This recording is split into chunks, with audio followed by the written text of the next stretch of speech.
ಮಕತುರಗವನ್ನ ಬಂಧಿಸಿದೆವು ಅಂತೇಳಿ ಆದ್ರೆ ದಂಡೆತ್ತಿ ಬರುವಂತಹ ಪಾರ್ಥ ಆತರನ ಶೌರ್ಯವನ್ನ ಇಳಿಸಲೇಬೇಕು ಎನ್ನುವ ಹಾಗೆ ಪಣವನ್ನ ತೊಡಬೇಕು. ನಾವು ಸಾಮಾನ್ಯವಾದ ಕೆಲಸ ಏನು ಅಲ್ಲ. ಹೌದಾದ್ರೂ ಕೂಡ ಆ ಚಿನ್ಮಯ ಮೂರ್ತಿಯನ್ನ ಕಾಣಬೇಕು ಎನ್ನುವಂತಹ ಉದ್ದೇಶ ಬಹಳವಾಗಿ ಇರುವುದರಿಂದಲೇ ನಾನು ಕೂಡ ಶ್ರೀಹರಿಯ ಭಕ್ತ ಎನ್ನುವಂತಹ ನೆಲೆಯಿಂದಲೇ, ಶ್ರೀಹರಿಯ ಕೃಪಾಕಟಾಕ್ಷ ನಮ್ಮ ಮೇಲೆ ಉಂಟು ಎನ್ನುವಂತಹ ನೆಲೆಯಿಂದಲೇ ಇಂತಹದೊಂದು ಸಾಹಸಕ್ಕೆ ಕೈ ಹಾಕಿದವನು ಹೌದು. ಯಾಕಾಗಿ ಇದು ಕರ್ಮಭೂಮಿ ಎನಿಸಿಕೊಂಡಂತಹ ಪ್ರಪಂಚ. ಎಲ್ಲರೂ ಕೂಡ ಇಲ್ಲಿ ಕರ್ಮಿಗಳೇ ಇರುವುದು. ಮಾಡುವಂತಹ ಕರ್ಮಗಳಲ್ಲಿಯೋ ಅಥವಾ ನಾವು ಬದುಕುವಂತಹ ರೀತಿಯಲ್ಲಿ ಅನೇಕ ರೀತಿಯಾದಂತಹ ಲೋಪದೋಷಗಳನ್ನು ನಮ್ಮಲ್ಲಿ ನಾವು ಎಳೆದುಕೊಂಡು ಒಂದು ರೀತಿಯಾದಂತಹ ಪಾಪದ ಕೂಪದಲ್ಲಿಯೇ ಇರುವವರು ಕೂಡ ಹೌದು. ಅಂತಹ ಪಾಪಗಳೇನಿದ್ರೂ ಕೂಡ ಆ ಚಿನ್ಮಯ ಮೂರ್ತಿಯನ್ನ ನೋಡುವುದರ ಮೂಲಕವಾಗಿ ಅದನ್ನ ನಿವಾರಿಸಿಕೊಳ್ಳಬೇಕು ಎನ್ನುವಂತಹ ಉದ್ದೇಶದಿಂದಲೇ ಮಕತುರಗವನ್ನ ಬಂಧಿಸಿದ್ದೇನೆ. ನಾಳೆ ಬೆಳಿಗ್ಗೆ ಆಗುವತ್ತಿಗೆ ಸಕಲ ಸೇನೆಯನ್ನು ಕೂಡ ಸಿದ್ಧಪಡಿಸಬೇಕು. ಇದರ ಮುಂದಾಳತ್ವವನ್ನು ಯಾರಿಗೆ ಕೊಡಬೇಕು ಎನ್ನುವ ಹಾಗೆ ನಮ್ಮಲ್ಲಿ ನಾವು ತಗ್ಗಿಸಿಕೊಂಡಂತಹ ಕಾಲಕ್ಕೆ ಇದ್ದನಲ್ಲ ನನ್ನ ಮಗನ ಅಂತ ಬಲಾಢ್ಯ ಸುಧನ್ವ ಅವನಿಗೆ ಸೇನಾ ದಂಡ ನಾಯಕತ್ವವನ್ನು ವಹಿಸಿಕೊಡುತ್ತೇನೆ. ಮಾತ್ರ ಅಲ್ಲ, ಇದಕ್ಕೆ ಸಕಲರೂ ಕೂಡ ಸಿದ್ಧರಾಗಿಯೇ ಇರಬೇಕು. ಮಾತ್ರ ಅಲ್ಲ, ಆ ಶ್ರೀಹರಿ ಪಾರ್ಥರನ್ನ ಸೋಲಿಸುವುದರ ಮೂಲಕವಾಗಿ ಶ್ರೀಹರಿಯನ್ನು ಇಲ್ಲಿ ಬರಮಾಡಿಕೊಳ್ಳಬೇಕು. ಆ ಮೂಲಕವಾಗಿ ತನು ಮನದಿಂದಲೂ ಆ ಶ್ರೀಹರಿಯನ್ನ ಕಾಣುವುದರ ಮೂಲಕವಾಗಿ ಎಲ್ಲರೂ ಕೂಡ ಶ್ರೀಹರಿಯ ಪಾದಕ್ಕೆ ಶರಣು ಬಿದ್ದು ಎಲ್ಲರೂ ಮೋಕ್ಷದ ದಾರಿಯನ್ನ ನೋಡಬೇಕು ಎನ್ನುವಂತಹ ಉದ್ದೇಶವನ್ನು ಇರಿಸಿಕೊಂಡವನಿದ್ದೇನೆ. ಆದ್ದರಿಂದ ಇದಕ್ಕೆ ಎಲ್ಲರೂ ಕೂಡ ಬದ್ಧರಾಗಿಯೇ ಇರಬೇಕು ಎನ್ನುವ ಹಾಗೆ ಆಲೋಚಿಸಿ ಡಂಗುರವನ್ನೇ ಸಾರಿ ಬಿಡುತ್ತೇನೆ.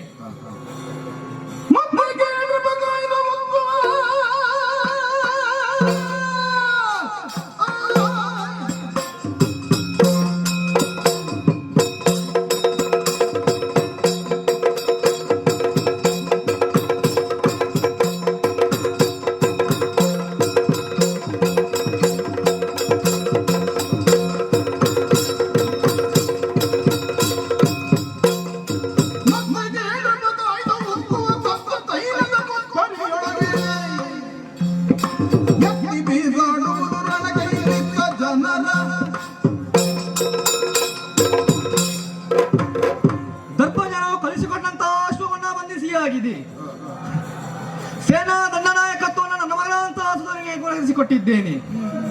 ಸರ್ವರೂ ಕೂಡ ನಾಳೆ ನಡೆಯುವಂತಹ ಯುದ್ಧಕ್ಕೆ ಸಕಲ ಸೇನೆಯೂ ಕೂಡ ತಯಾರಾಗಿ ನಿಲ್ಲಬೇಕು. ಶ್ರೀಹರಿಯನ್ನ ಕಾಣಬೇಕು ಎನ್ನುವಂತಹ ಉದ್ದೇಶವನ್ನು ಇರಿಸಿಕೊಂಡಂತ ಈ ಯುದ್ಧದಲ್ಲಿ ಸಕಲರು ಕೂಡ ಪಾಲ್ಗೊಳ್ಳುವುದರ ಮೂಲಕವಾಗಿ ಶ್ರೀಹರಿಯ ಕೃಪೆಗೆ ಪಾತ್ರರಾಗಬೇಕು. ಯಾರಾದರೂ ನನ್ನ ಆಜ್ಞೆಯನ್ನ ಮೀರಿದ್ರು ಅಂತ ಹೇಳಿ ಆದ್ರೆ ತಕಬಕನೆ ಕುದಿಯುವಂತ ಎಣ್ಣೆಯ ಕೊಪ್ಪರಿಗೊಳಗೆ ಬಿಸಾಕಿ ಬಿಡುತ್ತೇನೆ. ಎಚ್ಚರ ಎಚ್ಚರ.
ಪ್ರಣತಕ್ಲೇಶನಾಶಾಯ ಗೋವಿಂದಾಯ ನಮೋ ನಮಃ.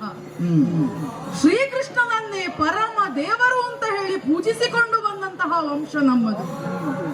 ಇಡೀ ಚಂಪಕಾವತಿಯೇ ಕೃಷ್ಣನ ಪರಮ ಭಕ್ತರಾಗಿ ಆತನ ಭಜನೆಯಲ್ಲಿ ಆತನ ವ್ರತಗಳನ್ನ ಪಾಲಿಸುತ್ತಾ ಅವನನ್ನೇ ಸದಾ ದೇವರೆಂದು ನಂಬಿಕೊಂಡು ಬಂದಿದ್ದಾರೆ.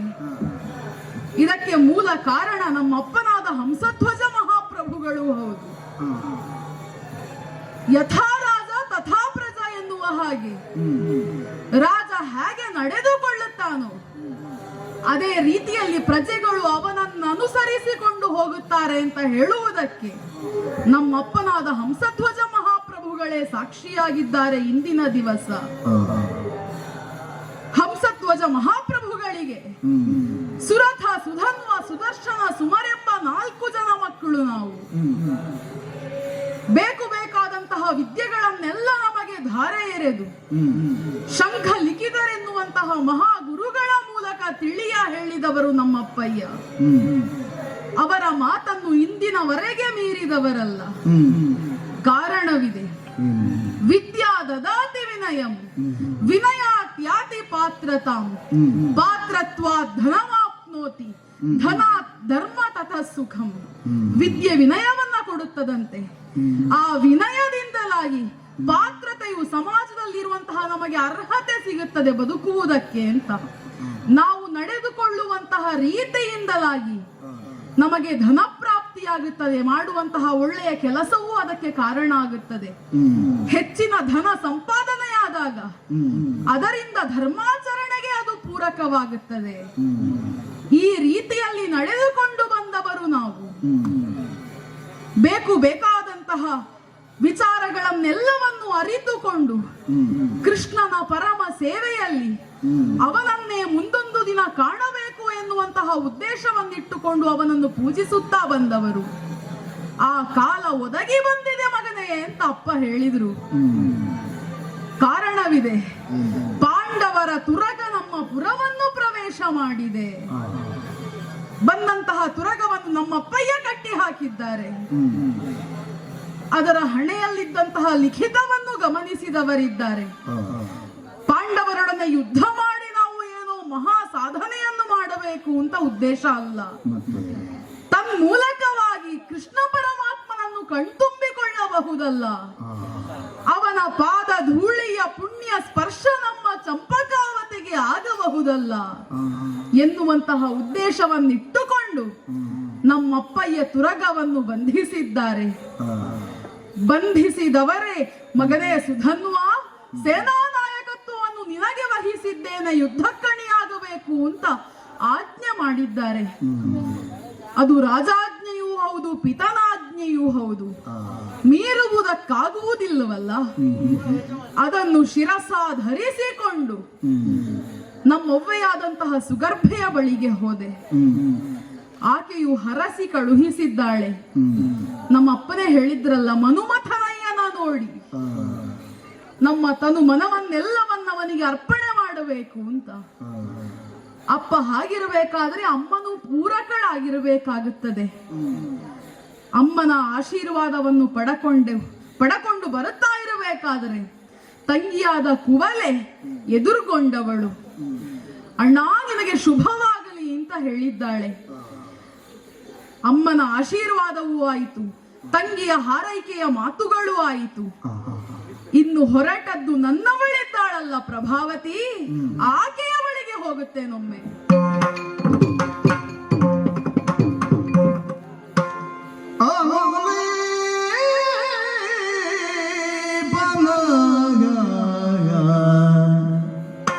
ಕಸ್ತೂರಿ ವಿಳೆಂಗಳ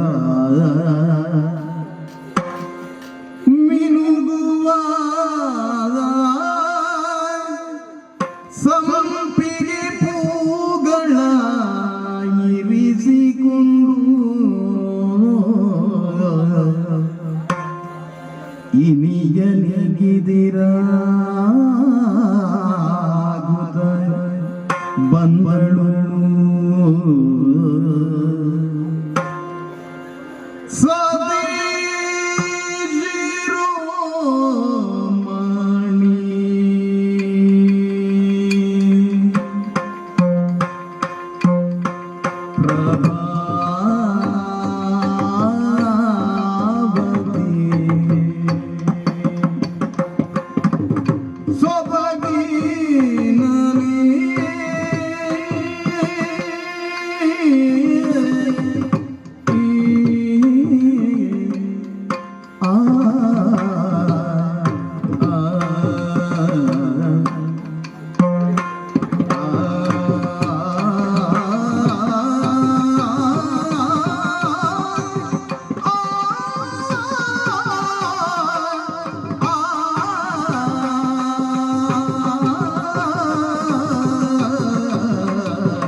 ಚತುರತೆಯ ನಿರಿಯುಡುಗೆಗಳ ಶೋಭಿತದ ಚೆಲ್ಲಿನ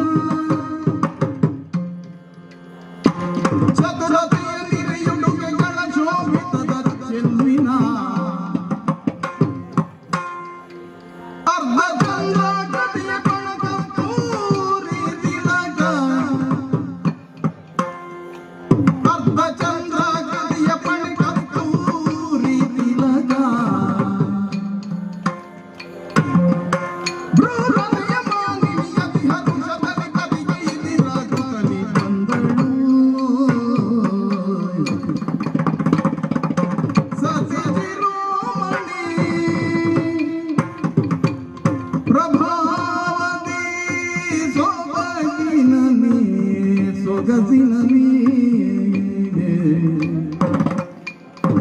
ರತಿಯ ಸೋಲಿ ಪರುಪಿನಲಿ ಸೊಬಗಿನಲಿ ಪ್ರಭಾವತಿ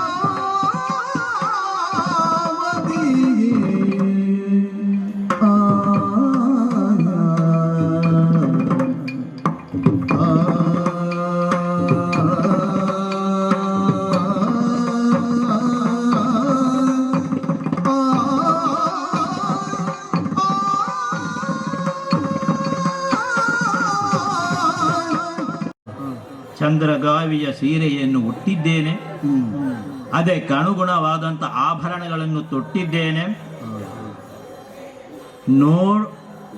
ನಾನೇ ನೋಡುವಾಗ ನಿಲುಗನ್ನಡಿಯ ಮುಂದೆ ನಿಂತು ನಾನು ಹೇಗಿದ್ದೇನೆ ಎಂಬುದನ್ನು ನಾನೇ ಪರೀಕ್ಷಿಸುವಂತ ತವಕ, ಈ ಮನಸ್ಸಿನ ಬಯಕೆ ಯಾಕಿದು ಉತ್ತರ ಇಲ್ಲ. ಆದ್ರೆ ಬೇಕು, ಶೃಂಗಾರ ಬೇಕು. ರತುನಾಮನ ದ್ಯುತಿಯು ಬೆಳಗುತ್ತಲಿ ಆ ಒಂದು ನಿಲುಗನ್ನಡಿಯ ಎದುರಿನಲ್ಲಿ ನಿಂತಾಗ ನಾನೇ ಪ್ರಭಾವತಿಯೇ, ಹಿಂದಿನ ಪ್ರಭಾವತಿಯೇ, ಇಂದಿನ ಪ್ರಭಾವತಿ ಬೇರೆಯೇ, ಹೀಗೆ ಏಕಾಗುತ್ತದೆ ಅನ್ನುವುದಕ್ಕೆ ಮನಸ್ಸು ಕಾರಣ. ಮನಸ್ಸಿನ ಕಾರಣಕ್ಕೆ ಅನುಗುಣವಾಗಿ ಮೈಯ ಆರೋಗ್ಯದ ಪ್ರಫುಲ್ಲತೆಯ ಆ ಒಂದು ಬೇಕೆ ಎನ್ನುವಂತ ಬಯಕೆ ಎಲ್ಲವನ್ನು ಕೂಡಿಸಿಕೊಂಡು ಬರುವಂತೆ ಇದಲ್ಲವೇ? ಇಷ್ಟೇ ಸಾಕ. ಪತಿಗೆ ಇರ್ದಿರ ಆಗುತ್ತಲಿ ಬರಬೇಕಾದಂತಹ ಸಂದರ್ಭ. ಕಾರಣ ನನ್ನ ಇರುವಿಕೆಯನ್ನೇ ನೋಡಿದ ಕೂಡಲೇ, ನನ್ನ ಆ ಬರುವಿಕೆಯನ್ನು ಕಂಡ ಕೂಡಲೇ ಇನಿಯನ್ನ ಸನಿಹವನ್ನು ಬಯಸುವಂತ ನನಗೆ ತಾನಾಗೆ ಇನಿಯನ್ನು ಮನಪೂರ್ವಕವಾಗಿ ಒಪ್ಪುವಂತೆ, ನನ್ನನ್ನು ನೋಡಿದ ಕೂಡಲೇ ಮಂದಹಾಸ ಅವನ ಮುಖದಲ್ಲಿ ಬರುವಂತೆ ಇರಬೇಕಾಗಾದ್ರೆ ಹೊನ್ನ ಬಟ್ಟಲಲ್ಲಿ ಕರ್ಪೂರ ವೀಳ್ಯವನ್ನಿಟ್ಟು, ಪರಿಮಳ ದ್ರವ್ಯವನ್ನಿಟ್ಟು, ಮಲ್ಲಿಗೆ ಜಾಜಿ ಹೂಗಳನ್ನು ಆ ಸುತ್ತ ಇಟ್ಟು, ನಡುವೆ ಮಧ್ಯದಲ್ಲಿ ಶೋಭಿಸುವಂತಹ ಸಂಪಗೆ ಅರ್ಥ ಉಂಟದಕ್ಕೆ. ದುಂಬಿಗಳು ಮಿಕ್ಕ ಹೂವಿನ ಮಕರಂದವನ್ನು ಸೆಳೆಯುವಾಗ ಉಂಡು ಮತ್ತೊಂದು ಕಡೆಗೆ ಹಾರ್ತವೆ. ಸಂಪಗೆಯಲ್ಲಿ ಬಿದ್ದರೆ ಹೋಗ್ಲಿಕ್ಕಿಲ್ಲ, ಅದು ಅಲ್ಲಿಯೇ ನಿಲ್ಲುವಂಥದ್ದು, ಮಕರಂದವು ಸಿಗುವುದಿಲ್ಲ. ಇವತ್ತಿನ ದಿವಸ ನನ್ನ ಇನಿಯನ್ನು ನನ್ನ ಸನಿಹದಲ್ಲಿ ಇರಬೇಕೆನ್ನುವಂತ ಬಯಕೆ ನನ್ನ ಕೃತಿಯ ಮೂಲಕ, ನನ್ನ ನಡವಳಿಕೆಯ ಮೂಲಕವಾಗಿ ಗಂಡನಿಗೆ ಅರ್ಥವಾಗಬೇಕು. ಅರ್ಥ ಆಗುವಿಕೆಯಿಂದ ಆ ಮುಗುಳು ನಗುವನ್ನು ನೋಡಬೇಕು. ಆ ನಗುವಿನೊಂದಿಗೆ ಮಂದಹಾಸವನ್ನು ಬೀರುವುದನ್ನು ನೋಡಿ ನನ್ನ ಸಂತೋಷ ಪಡಬೇಕೆನ್ನುವಂತ ಬಯಕೆಯಿಂದ ಸಪ್ಪಳ ಕೇಳುತ್ತಾ ಉಂಟಲ್ಲ, ಬರುತ್ತಾ ಇದ್ದಾರಲ್ಲ, ಆ ಕಡೆಗೆ ಹೋಗುತ್ತೇನಂತೆ. ಪತಿದೇವ, ಪ್ರಭಾವತಿ, ವಂದಿಸಿಕೊಂಡಿದ್ದೇನೆ. ಎದ್ದೇಳೆ. ಹೊನ್ನ ಬಟ್ಟಲಲ್ಲಿ ಇರುವಂತಹ ಸುವಸ್ತುಗಳನ್ನು ಸ್ವೀಕರಿಸುವುದರೊಂದಿಗೆ ಆಶೀರ್ವಾದ ಮಾಡಬೇಕೆಂದು ಪ್ರಾರ್ಥಿಸುತ್ತೇನೆ. ಆಶೀರ್ವದಿಸಿದ್ದೇನೆ ಅಲ್ಲ, ಮತ್ತೆ ಯಾವತ್ತಿನಂತೆ ಈಗ ಇಲ್ಲ. ನನ್ನದಾದಂತಹ ಶೃಂಗಾರ ಭಾವನೆಗೆ ವಿರುದ್ಧವಾದಂತ ರೀತಿ ಕಾಣುತ್ತಾ ಉಂಟು. ಆದ ಕಾರಣದಿಂದ ನನ್ನ ಅರಮನೆಗೆ ಬರುವಾಗ ಇಂಥದ್ದೆಲ್ಲ ಬೇಕೇ, ಇಂಥದ್ದೆಲ್ಲ ಯಾಕೆ, ಹೀಗೆ ಏಕೆ ಅರ್ಥ ಆಗ್ಲಿಲ್ಲ ಅಲ್ವಾ? ಆದ ಕಾರಣದಿಂದ ಏನ ಆವಲ್ಲಿಗೆ ಪಯಣ ನಿಮ್ದು. ಆವಲ್ಲಿಗೆ ಪಯಣ ಬಯ್ಯ ಪ್ರಾಣಕಾಂತ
ಪ್ರಾಣಕಾಂತ ಮನದನ್ನೇ ಮಡದಿಯ ಮನೆಗೆ ಬಂದದಲ್ವೇ ನೀವು? ವಿಶೇಷ ಕಾಣುತ್ತಾ ಉಂಟ ನಿನಗೆ ಬಂದಾಗ? ತುಂಬಾ ವಿಶೇಷತೆ ಉಂಟು. ಆ ನನ್ನ ಬಳಿಗೆ ಬರುವಾಗ ಹ್ಮ್ ಇವುಗಳೆಲ್ಲ ಅವಶ್ಯಕತೆ ಇಲ್ಲ. ಇದ್ರೆ ಸಮಸ್ಯೆ ಶಿರಾತ್ರಾಣ ಆಗುತ್ತೆ. ಉಂಟು, ಕವಚವನ್ನು ಕಟ್ಟಿಕೊಂಡಿದ್ದೀರಿ, ಹ್ಮ್ ಬತ್ತಳಿಕೆಯನ್ನು ಬಿಗಿದುಕೊಂಡಿದ್ದೀರಿ. ಹ ನಾನು ಎಣಿಸಿದಂತ ವ್ಯತಿರಿಕ್ತವಾದ ರೀತಿ ಮುಖಭಾವ, ಹ್ಮ್ ಶೃಂಗಾರ ಭಾವದಿಂದ ಯುಕ್ತಳಾಗಿ ಹ್ಮ್ ನನ್ನನ್ನು ನೋಡಿದ ಕೂಡಲೇ ನೀವು ಹ ಹಸನ್ಮುಖರಾಗಿ ಹ್ಮ್ ಮಂದಹಾಸ ಬೀರುತ್ತೀರಿ ಅಂತ ಕಲ್ಪನಾ ಲೋಕದಲ್ಲಿ ವಿಹರಿಸುತ್ತಿದ್ದೆ ನಾನು. ಹ ಆದರೆ ನೀವು ಆ ರೀತಿ ಕಾಣುವುದಿಲ್ಲ. ಹ ಕವಚವನ್ನು ಅವುಚಿಕೊಂಡಿದ್ದೀರಿ, ಹ್ಮ್ ರಾಜ ಠೇವಿ ಇಂದ ಕಂಗೊಳಿಸುತ್ತಿದ್ದೀರಿ. ಹ ಇಲ್ಲಿಗೆ ಬರುವುದಕ್ಕೆ ಅದೆಲ್ಲ ಅವಶ್ಯಕತೆ ಇಲ್ಲ. ಎಷ್ಟು ಹೊತ್ತಿನಿಂದ ಕಾಯ್ತಿದ್ದೆ ನಾನು. ಈಗ ಅವಶ್ಯಕತೆ ಬರ್ತೀರಿ, ಆಗ ಇಲ್ಲದೆ ಬರ್ತೀರಿ ಇದ್ರೂ ಅಂತ. ಕೂಡ ಅವಶ್ಯಕತೆ ಇಲ್ಲದೆ ಇದ್ರೂ ಕೂಡ ಬಂದಿದ್ದೇನಲ್ಲ ಅಂತ ಒಂದು ಅದೇ ಆಶ್ಚರ್ಯವಾದ್ದು. ಅಚ್ಚರಿ. ಆಶ್ಚರ್ಯವಾದ ಕಾರಣದಿಂದ ಆ ಬೀದಿಯಲ್ಲಿ ನೋಡುತ್ತಾ ಇದ್ದೇನೆ. ಸಾರಥಿ ಸಹಿತವಾದಂತಹ ರಥ ಅಲ್ಲಿದೆ. ಹೌದು ಅದರಿಂದ ಇಳಿದು ಬಂದವರ ಹಾಗೆ ಕಾಣುತ್ತೀರಿ. ಹೌದು ಮತ್ತೊಂದು ಕಡೆಯಿಂದ ಹೋಗಿ ಬಂದವರು ಹ್ಮ್ ಅಥವಾ ಮತ್ತೊಂದು ಕಡೆಗೆ ಹೋಗುವವರು, ಏನದು ಅವಸರದ ಕಾರ್ಯನಿಮಿತ್ತ ಆಗಿರಬಹುದು. ಹ ರಣಕಾಂತ ಹೇಳಬಹುದೇ? ಧಾರಾಳವಾಗಿ ಕೇಳಬಹುದು. ಅಲ್ಲದೆ ಆ ಭಾವದಿಂದ ಭಕ್ತಿಯಿಂದ ಕೇಳುತ್ತಾ ಇದ್ದೆ. ಹ್ಮ್ ಗಂಡನೆಂಬಂತಹ ಹ ಗಂಡನೆನ್ನುವನು ನಮಗೆ ದೇವರು. ಹ್ಮ್ ದೇವರಾದಂತಹ ಗಂಡನಲ್ಲಿ ಹ ಸಂಪೂರ್ಣ ವಿಶ್ವಾಸ ಪೂರ್ವಕವಾದಂತಹ ಭಾವ. ಹ್ಮ್ ದೇವರು ಯಾವತ್ತೂ ಕೂಡ ಭಕ್ತನ ಮಾತಿಗೆ, ಹ ಭಕ್ತನ ಅಭಿಪ್ರಾಯಕ್ಕೆ, ಹ್ಮ್. ಭಕ್ತನ ಯಾವತ್ತೂ ಕೂಡ ಭಕ್ತನಿಗೆ ಸ್ಪಂದಿಸುತ್ತಾನೆ. ಹ್ಮ್ ಭಕ್ತನ ಆಶಯವನ್ನು ಈಡೇರಿಸುವಲ್ಲಿ ಹ ತನ್ನದಾದಂತಹ ಸತ್ಯವನ್ನೇ ಹೇಳುತ್ತಾನೆ. ಹ್ಮ್. ಆದ ಕಾರಣದಿಂದ ಪ್ರಾಣಕಾಂತ, ನನ್ನ ದೇವರೇ, ಭಾವಪೂರ್ಣವಾಗಿ ಭಕ್ತಿಪೂರ್ಣವಾಗಿ ಕೇಳ್ತೇನೆ. ಏನೇ ವಿಷಯವಾಗಿದ್ರೂ ಕೂಡ, ಹ ಎಷ್ಟೇ ಮಹತ್ತರವಾಗಿದ್ರೂ ಕೂಡ, ಎಷ್ಟೇ ಗಹನದದ್ದಾದರೂ ಕೂಡ ವಂಚನೆ ಇಲ್ಲದೆ ಹ ಈ ಸತ್ಯ ಈ ಧರ್ಮ ಪತ್ನಿಯಲ್ಲಿ ವಿವರಿಸಬಹುದೇ? ನಳಿನಾಕ್ಷಿ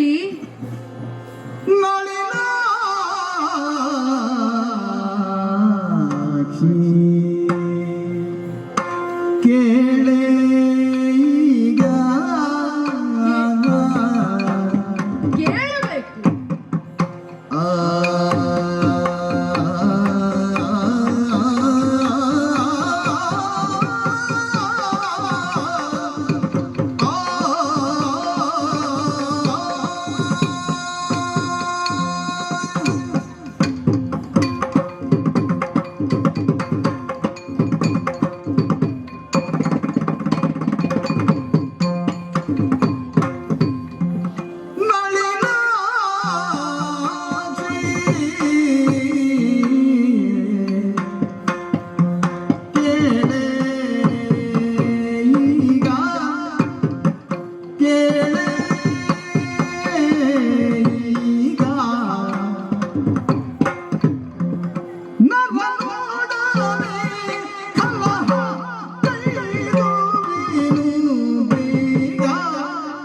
ಕೇಳಿದೆಯಾ?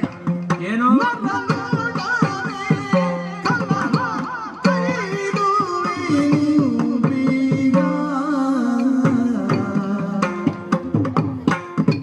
ನಳಿನಾಕ್ಷಿ ಕೇಳಿಗ ನರನೊಡನೆ ಕಲಹ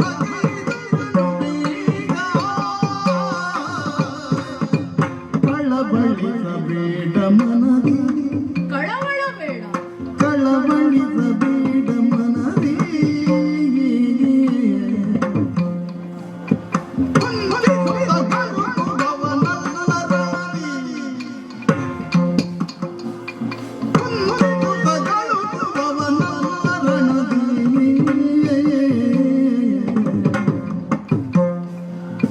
ನಳಿನಾಕ್ಷಿ ಕೇಳಿಗ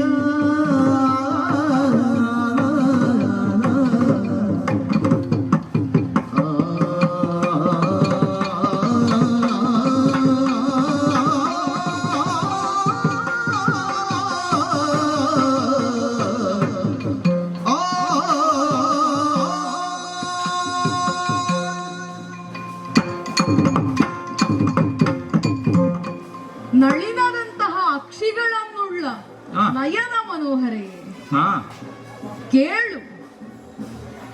ನನ್ನನ್ನು ಕಂಡಾಗ ನಿನಗೆ ಅಚ್ಚರಿಯಾದದ್ರಲ್ಲಿ ಸಂದೇಹವೇ ಬೇಡ.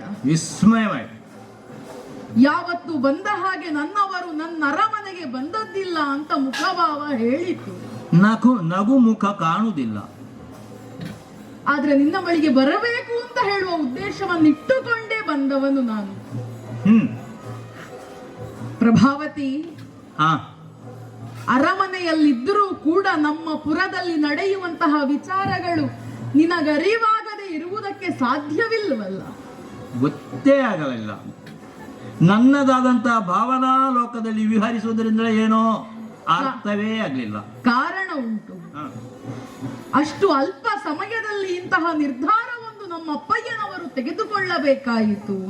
ಏನೋ ತಿಳಿಯದ್ದಕ್ಕೆ ಹೇಳುತ್ತೇನೆ ಕೇಳು. ಪಾಂಡವರ ಅಶ್ವವೊಂದು ನಮ್ಮೀಪುರಕ್ಕೆ ಬಂದಿದೆಯಂತೆ. ಹಾ ನಮ್ಮಪ್ಪಯ್ಯ ಅದನ್ನು ಬಂಧಿಸಿಹರಂತೆ. ಹ್ಮ್ ಆ ತುರಗದ ಹಣೆಯಲ್ಲೊಂದು ಲಿಖಿತವೂ ಇಹುದಂತೆ. ಹಾ ಅದನ್ನು ಕಂಡ ಕಾರಣದಿಂದ ಬಂಧಿಸಿರುವುದಲ್ಲವಂತೆ. ಹಾ ಅದರ ಹಿಂದಿರುವಂತಹ ಕಾರಣವೆಂದರೆ ಹಾ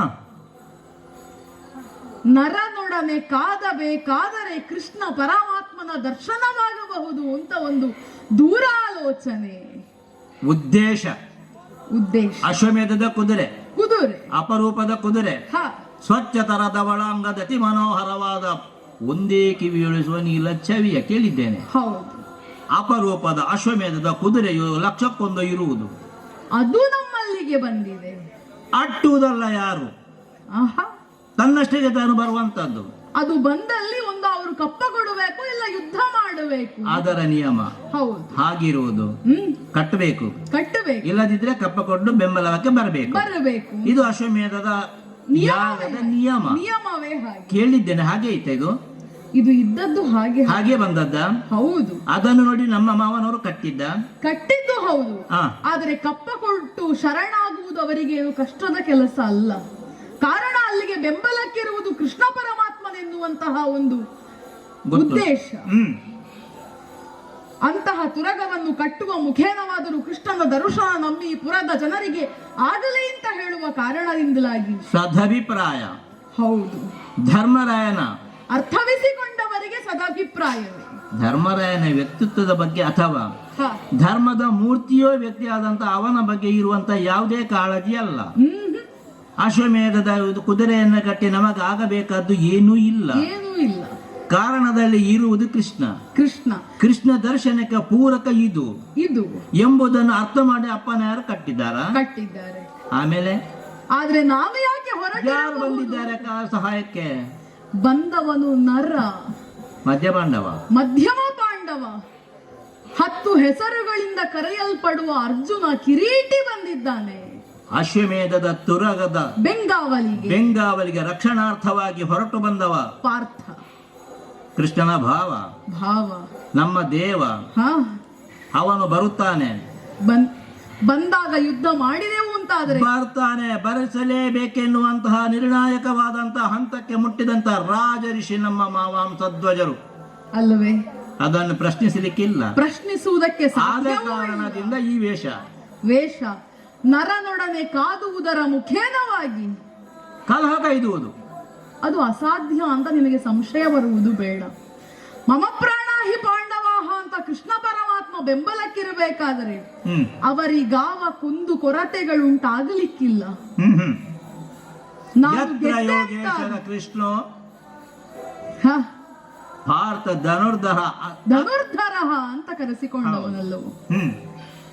ಹಾಗೆ ಮುಂದರಿದೆವು ಅಂತಾದರೆ ನಮ್ಮ ಪಾಲಿಗೂ ಒಳಿತಾಗಬಹುದು ಅಂತ ಒಂದು ಬಯಕೆ. ಭಗವಂತನಲ್ಲಿ ಬಯಕೆ ಇಡುವುದು ತಪ್ಪಾಗುವುದಿಲ್ಲವಲ್ಲ. ದಾರಿ ಹುಡುಕುವುದು ಇದನ್ನು. ಹೌದು, ನಮ್ಮ ಈ ಚಂಪಕಾಪುರದಲ್ಲಿ ಪ್ರತಿಯೊಬ್ಬ ಪ್ರಜೆಗೂ ಕಟ್ಟಾಜ್ಞೆ ಉಂಟು.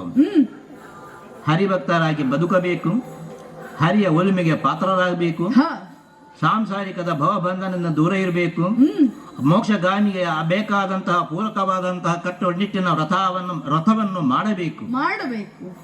ನಮ್ಮ ಉದ್ದೇಶವೇ ಅದೇ ಅಲ್ವೇ? ಹೌದು ಅದರ ಅನುಷ್ಠಾನವೇ ಈ ಚಂಪಕಾವತಿಯ ಪ್ರತಿಯೊಬ್ಬ ಪ್ರಜೆಯೂ ಇರುವುದಲ್ವೇ? ಹೌದು ಪ್ರಭಾವತಿ. ಆದ್ರೆ ಆ, ಕೃಷ್ಣ ದರ್ಶನ ಯುದ್ಧ ಮುಖೇನವೇ ಆಗಬೇಕೇ. ಯುದ್ಧ ಮುಖೇನವೇ ಆಗಬೇಕೆ ಅಂತಲ್ಲ. ಹ್ಮ್ ಹೀಗೆ ಹೋದೆವು ಅಂತಾದ್ರೆ ನಾವು ಕರೆದು ಬರದಿದ್ರೂ ಕೂಡ ಆ ಪಾರ್ಥನ ರಕ್ಷಣೆಗಾಗಿ ಕೃಷ್ಣ ಪರಮಾತ್ಮ ಬಂದಾನು ಎನ್ನುವಂತಹ ಒಂದು ಆಲೋಚನೆಯನ್ನಿಟ್ಟುಕೊಂಡು ನಮ್ಮಪ್ಪಯ್ಯ ಹೀಗೆ ಮಾಡಿದ್ದು. ಅಂತೂ ಯೋಧ ಧರ್ಮ ಹ ವೀರ ವೈಷ್ಣವ ಪದ್ಧತಿ ಪ್ರಕಾರವಾಗಿ ಹ್ಮ್ ಕೃಷ್ಣ ದರ್ಶನವನ್ನು ಪಡೆಯಬೇಕೆನ್ನುವಂತ ಬಯಕೆ. ಹ ನಿನಗೆ ಅಚ್ಚರಿಯಾಗಬಹುದು ಪ್ರಭಾವತಿ. ಆದ್ರೆ ನಿನ್ನ ಸನಿಹದಲ್ಲದೆಷ್ಟೋ ದಾಸಿಯರು ಹ್ಮ್ ಇಲ್ಲದೆಷ್ಟೋ ಸೇವಕರು ಓಡಾಡಿಕೊಂಡಿರಬಹುದಾದ ಜಾಗ ಹ್ಮ್ ಎದುರಿಗೆ ಕಾಣುವುದಕ್ಕೆ ಜನರಿಲ್ಲ. ಹ್ಮ್ ಕಾರಣ ಉಂಟು. ಹ್ಮ್ ಎಲ್ಲರೂ ಕೂಡ ಕೃಷ್ಣ ಪರಮಾತ್ಮ ಬರಬಹುದು ಎನ್ನುವಂತಹ ನಿಟ್ಟಿನಲ್ಲಿ ಹ್ಮ್ ಯುದ್ಧಕ್ಕೆ ಹೋಗಿ ತಮ್ಮನ್ನು ತಾವು ಸಮರ್ಪಿಸಿಕೊಳ್ಳುತ್ತೇವೆ ಅಂತ ಹೊರಟವರಿದ್ದಾರೆ. ಹಾ ಅವರನ್ನು ಕಳುಹಿಸಿ ಕೊಡುವುದಕ್ಕೆ ಅವರ ಮನೆಯವರು ಸಹಕಾರಿಗಳಾಗಿ ಹೋಗಿದ್ದಾರೆ. ಯೋಧರ ಪತ್ನಿಯರು ಹೌದು ಶೇಷೆಯನ್ನು ತಡೀಲಿಕ್ಕೆ ಹೌದು ಹಾರೈಸಲಿಕ್ಕೆ ಹೋಗಿದ್ದಾರೆ. ಹ್ಮ್ ಅಂತಹ ಪಾರ್ಥನಲ್ಲಿ ನಾನು ಯುದ್ಧ ಮಾಡಿ ಮುಂದೇನಾಗುತ್ತದೆ ಅಂತ ಯೋಚನೆ ಇಲ್ಲ. ಕೃಷ್ಣ ದರ್ಶನ ಒಂದೇ ನನಗಿರುವಂತಹ ಯೋಚನೆ. ಪ್ರಭಾವತಿ, ಪತಿದೇವ ಈ ಸುಧನ್ವನ ಅಂತರ್ಯದ ಇಂಗಿತವೇನು ಎನ್ನುವುದು ನಿನಗೆ ಇನ್ನೂ ಅರ್ಥವಾಗಲಿಲ್ಲಲ್ಲ ಅಂತ. ಅದೇ ಹೇಳಿದ್ದು, ಒಂದು ಮುಖದಿಂದ ಅರ್ಥ ಆಗಿದೆ, ಅದು ಸಂಶಯ ಅದಕ್ಕೆ ನಿನಗೆ. ಸಂತೋಷವೂ ಆಗುತ್ತಾ ಉಂಟು, ಆಗ್ತಾ ಉಂಟು. ನನಗೊಂದು ಸಂತೋಷ, ಮತ್ತೊಂದು ಕಡೆಯಿಂದ ಭಯ ಆಗ್ತಾ ಉಂಟು. ಭಯ. ಆ ಭಯವನ್ನು ಹುಟ್ಟು ಹಾಕಿದವ ಪಾರ್ಥ ಅಂತ. ಅಲ್ಲ, ಪಾರ್ಥನಲ್ಲ, ಪಾರ್ಥನ ಭಯ ನನಗಿಲ್ಲ. ಆದ್ರೆ ನಿನಗೆ ಇರಬಹುದು. ಹರಿ ಇದ್ದನಲ್ಲ ಪ್ರಭಾವತಿ, ಹಾ ಪಾರ್ಥನ ಭಯ ಇಲ್ಲ ಅಂತ ಹೇಳುವುದಕ್ಕೆ ನೀನು ಬಾಯಿಯಲ್ಲಿ ಹೀಗೆ ಹೇಳಬಹುದು. ಹ್ಮ್ ಆದರೆ ಆ ಪಾರ್ಥ ಯುದ್ಧದಲ್ಲಿ ತನ್ನ ಕೈಲಾಗುವುದಿಲ್ಲ ಅಂತ ಹೇಳಬೇಕಾದ್ರೆ ಹಾ ಕೃಷ್ಣ ಅಂತ ಹೇಳಿ ಕೃಷ್ಣನನ್ನು ಕರೆಯುತ್ತಾನೆ ಅನ್ನುವಂತಹ ಭಯ. ಹಾ ಹಾಗೆ ಕರೆದ ಅಂತಾದರೆ ಹಾ ಕೃಷ್ಣ ಪಾರ್ಥನ ಬೆಂಗಾವಲಾಗಿ ನಿಂತು ನಿಮ್ಮನ್ನು ಯುದ್ಧದಲ್ಲಿ ಗೆಲುವರೆ ಬಿಡುವನೇ ಪತಿದೇವ ಅಂತ ಪ್ರಶ್ನಿಸುತ್ತಾ ಇದ್ದೀಯಲ್ಲ. ಹೌದು. ನಿನ್ನ ಮನದ ಭಾವ ಅರ್ಥ ಆಯಿತು. ಹ್ಮ್ ಪ್ರಭಾವತಿ, ಹಾ ಈ ಸುಧನ್ವ ಇಷ್ಟರವರೆಗೆ ಇಟ್ಟ ಹೆಜ್ಜೆಯನ್ನು ಹಿಂದಿಟ್ಟವನಲ್ಲ. ಕ್ಷಾತ್ರಿಯರು ನಾವು. ಈ ತನುವಿದ್ದೇನು ಪ್ರಯೋಜನ ಹೇಳು? ಗುರಿ ಮುಖ್ಯ, ಗಮ್ಯ ಮುಖ್ಯ ಅಲ್ಲವೇ? ಅದಕ್ಕೆ ಅಷ್ಟು ಜೀವನದ ಅರ್ಥವಿಸಿಕೊಂಡವಳು ಈ ಸಂಶಯ ಪಡುತ್ತಾ ಇದ್ದೀಯೋ ಅಂತ ನನಗೆ ಸಂಶಯ. ಹರಿಯ ಕರುಣದ ಕವಚವು ಆ, ಪಾಂಡವರಿಗಿರುವುದರಿಂದ ಇಷ್ಟೆಲ್ಲ ಒಂದು ಗೊಂದಲ ಆಗುತ್ತಿರೋದು. ಇರಬಹುದು. ಹಾ ಭಾವನೆನ್ನುವ ಸಂಬಂಧವೂ ಒಂದಿದೆಯಲ್ಲ ಅವರ ನಡುವಲ್ಲಿ. ನಮಗೆ ದೇವಭಕ್ತರ ನಡುವಿನ ಸಂಬಂಧ. ಹಾ ಇಷ್ಟರವರೆಗೆ ಭಕ್ತಿಯಿಂದ ಅರ್ಚಿಸಿದಾಗ ಒಲಿಯದ ಹರಿ ಹ್ಮ್ ನಿಮಗೊಲಿದಾನೇ ಪತಿದೇವ ಅಂತ ಹ್ಮ್ ನಿನ್ನ ಮನದ ಪ್ರಶ್ನೆ. ಹ್ಮ್ ಆತ ಕೊನೆಯ ಕ್ಷಣದವರೆಗೆ ಒಲಿಯದೆ ಇರಲಿಕ್ಕಿಲ್ಲ ಅಂತ ಭಕ್ತನಾಗಿದ್ದು ನನ್ನ ಮನದ ಭಾವ. ಹ್ಮ್ ಆ ಕೃಷ್ಣಾರ್ಜುನರ ಜೊತೆಗೆ ನಾನು ಕಾದಾಟವನ್ನ ಮಾಡುತ್ತೇನೆ. ಹಾ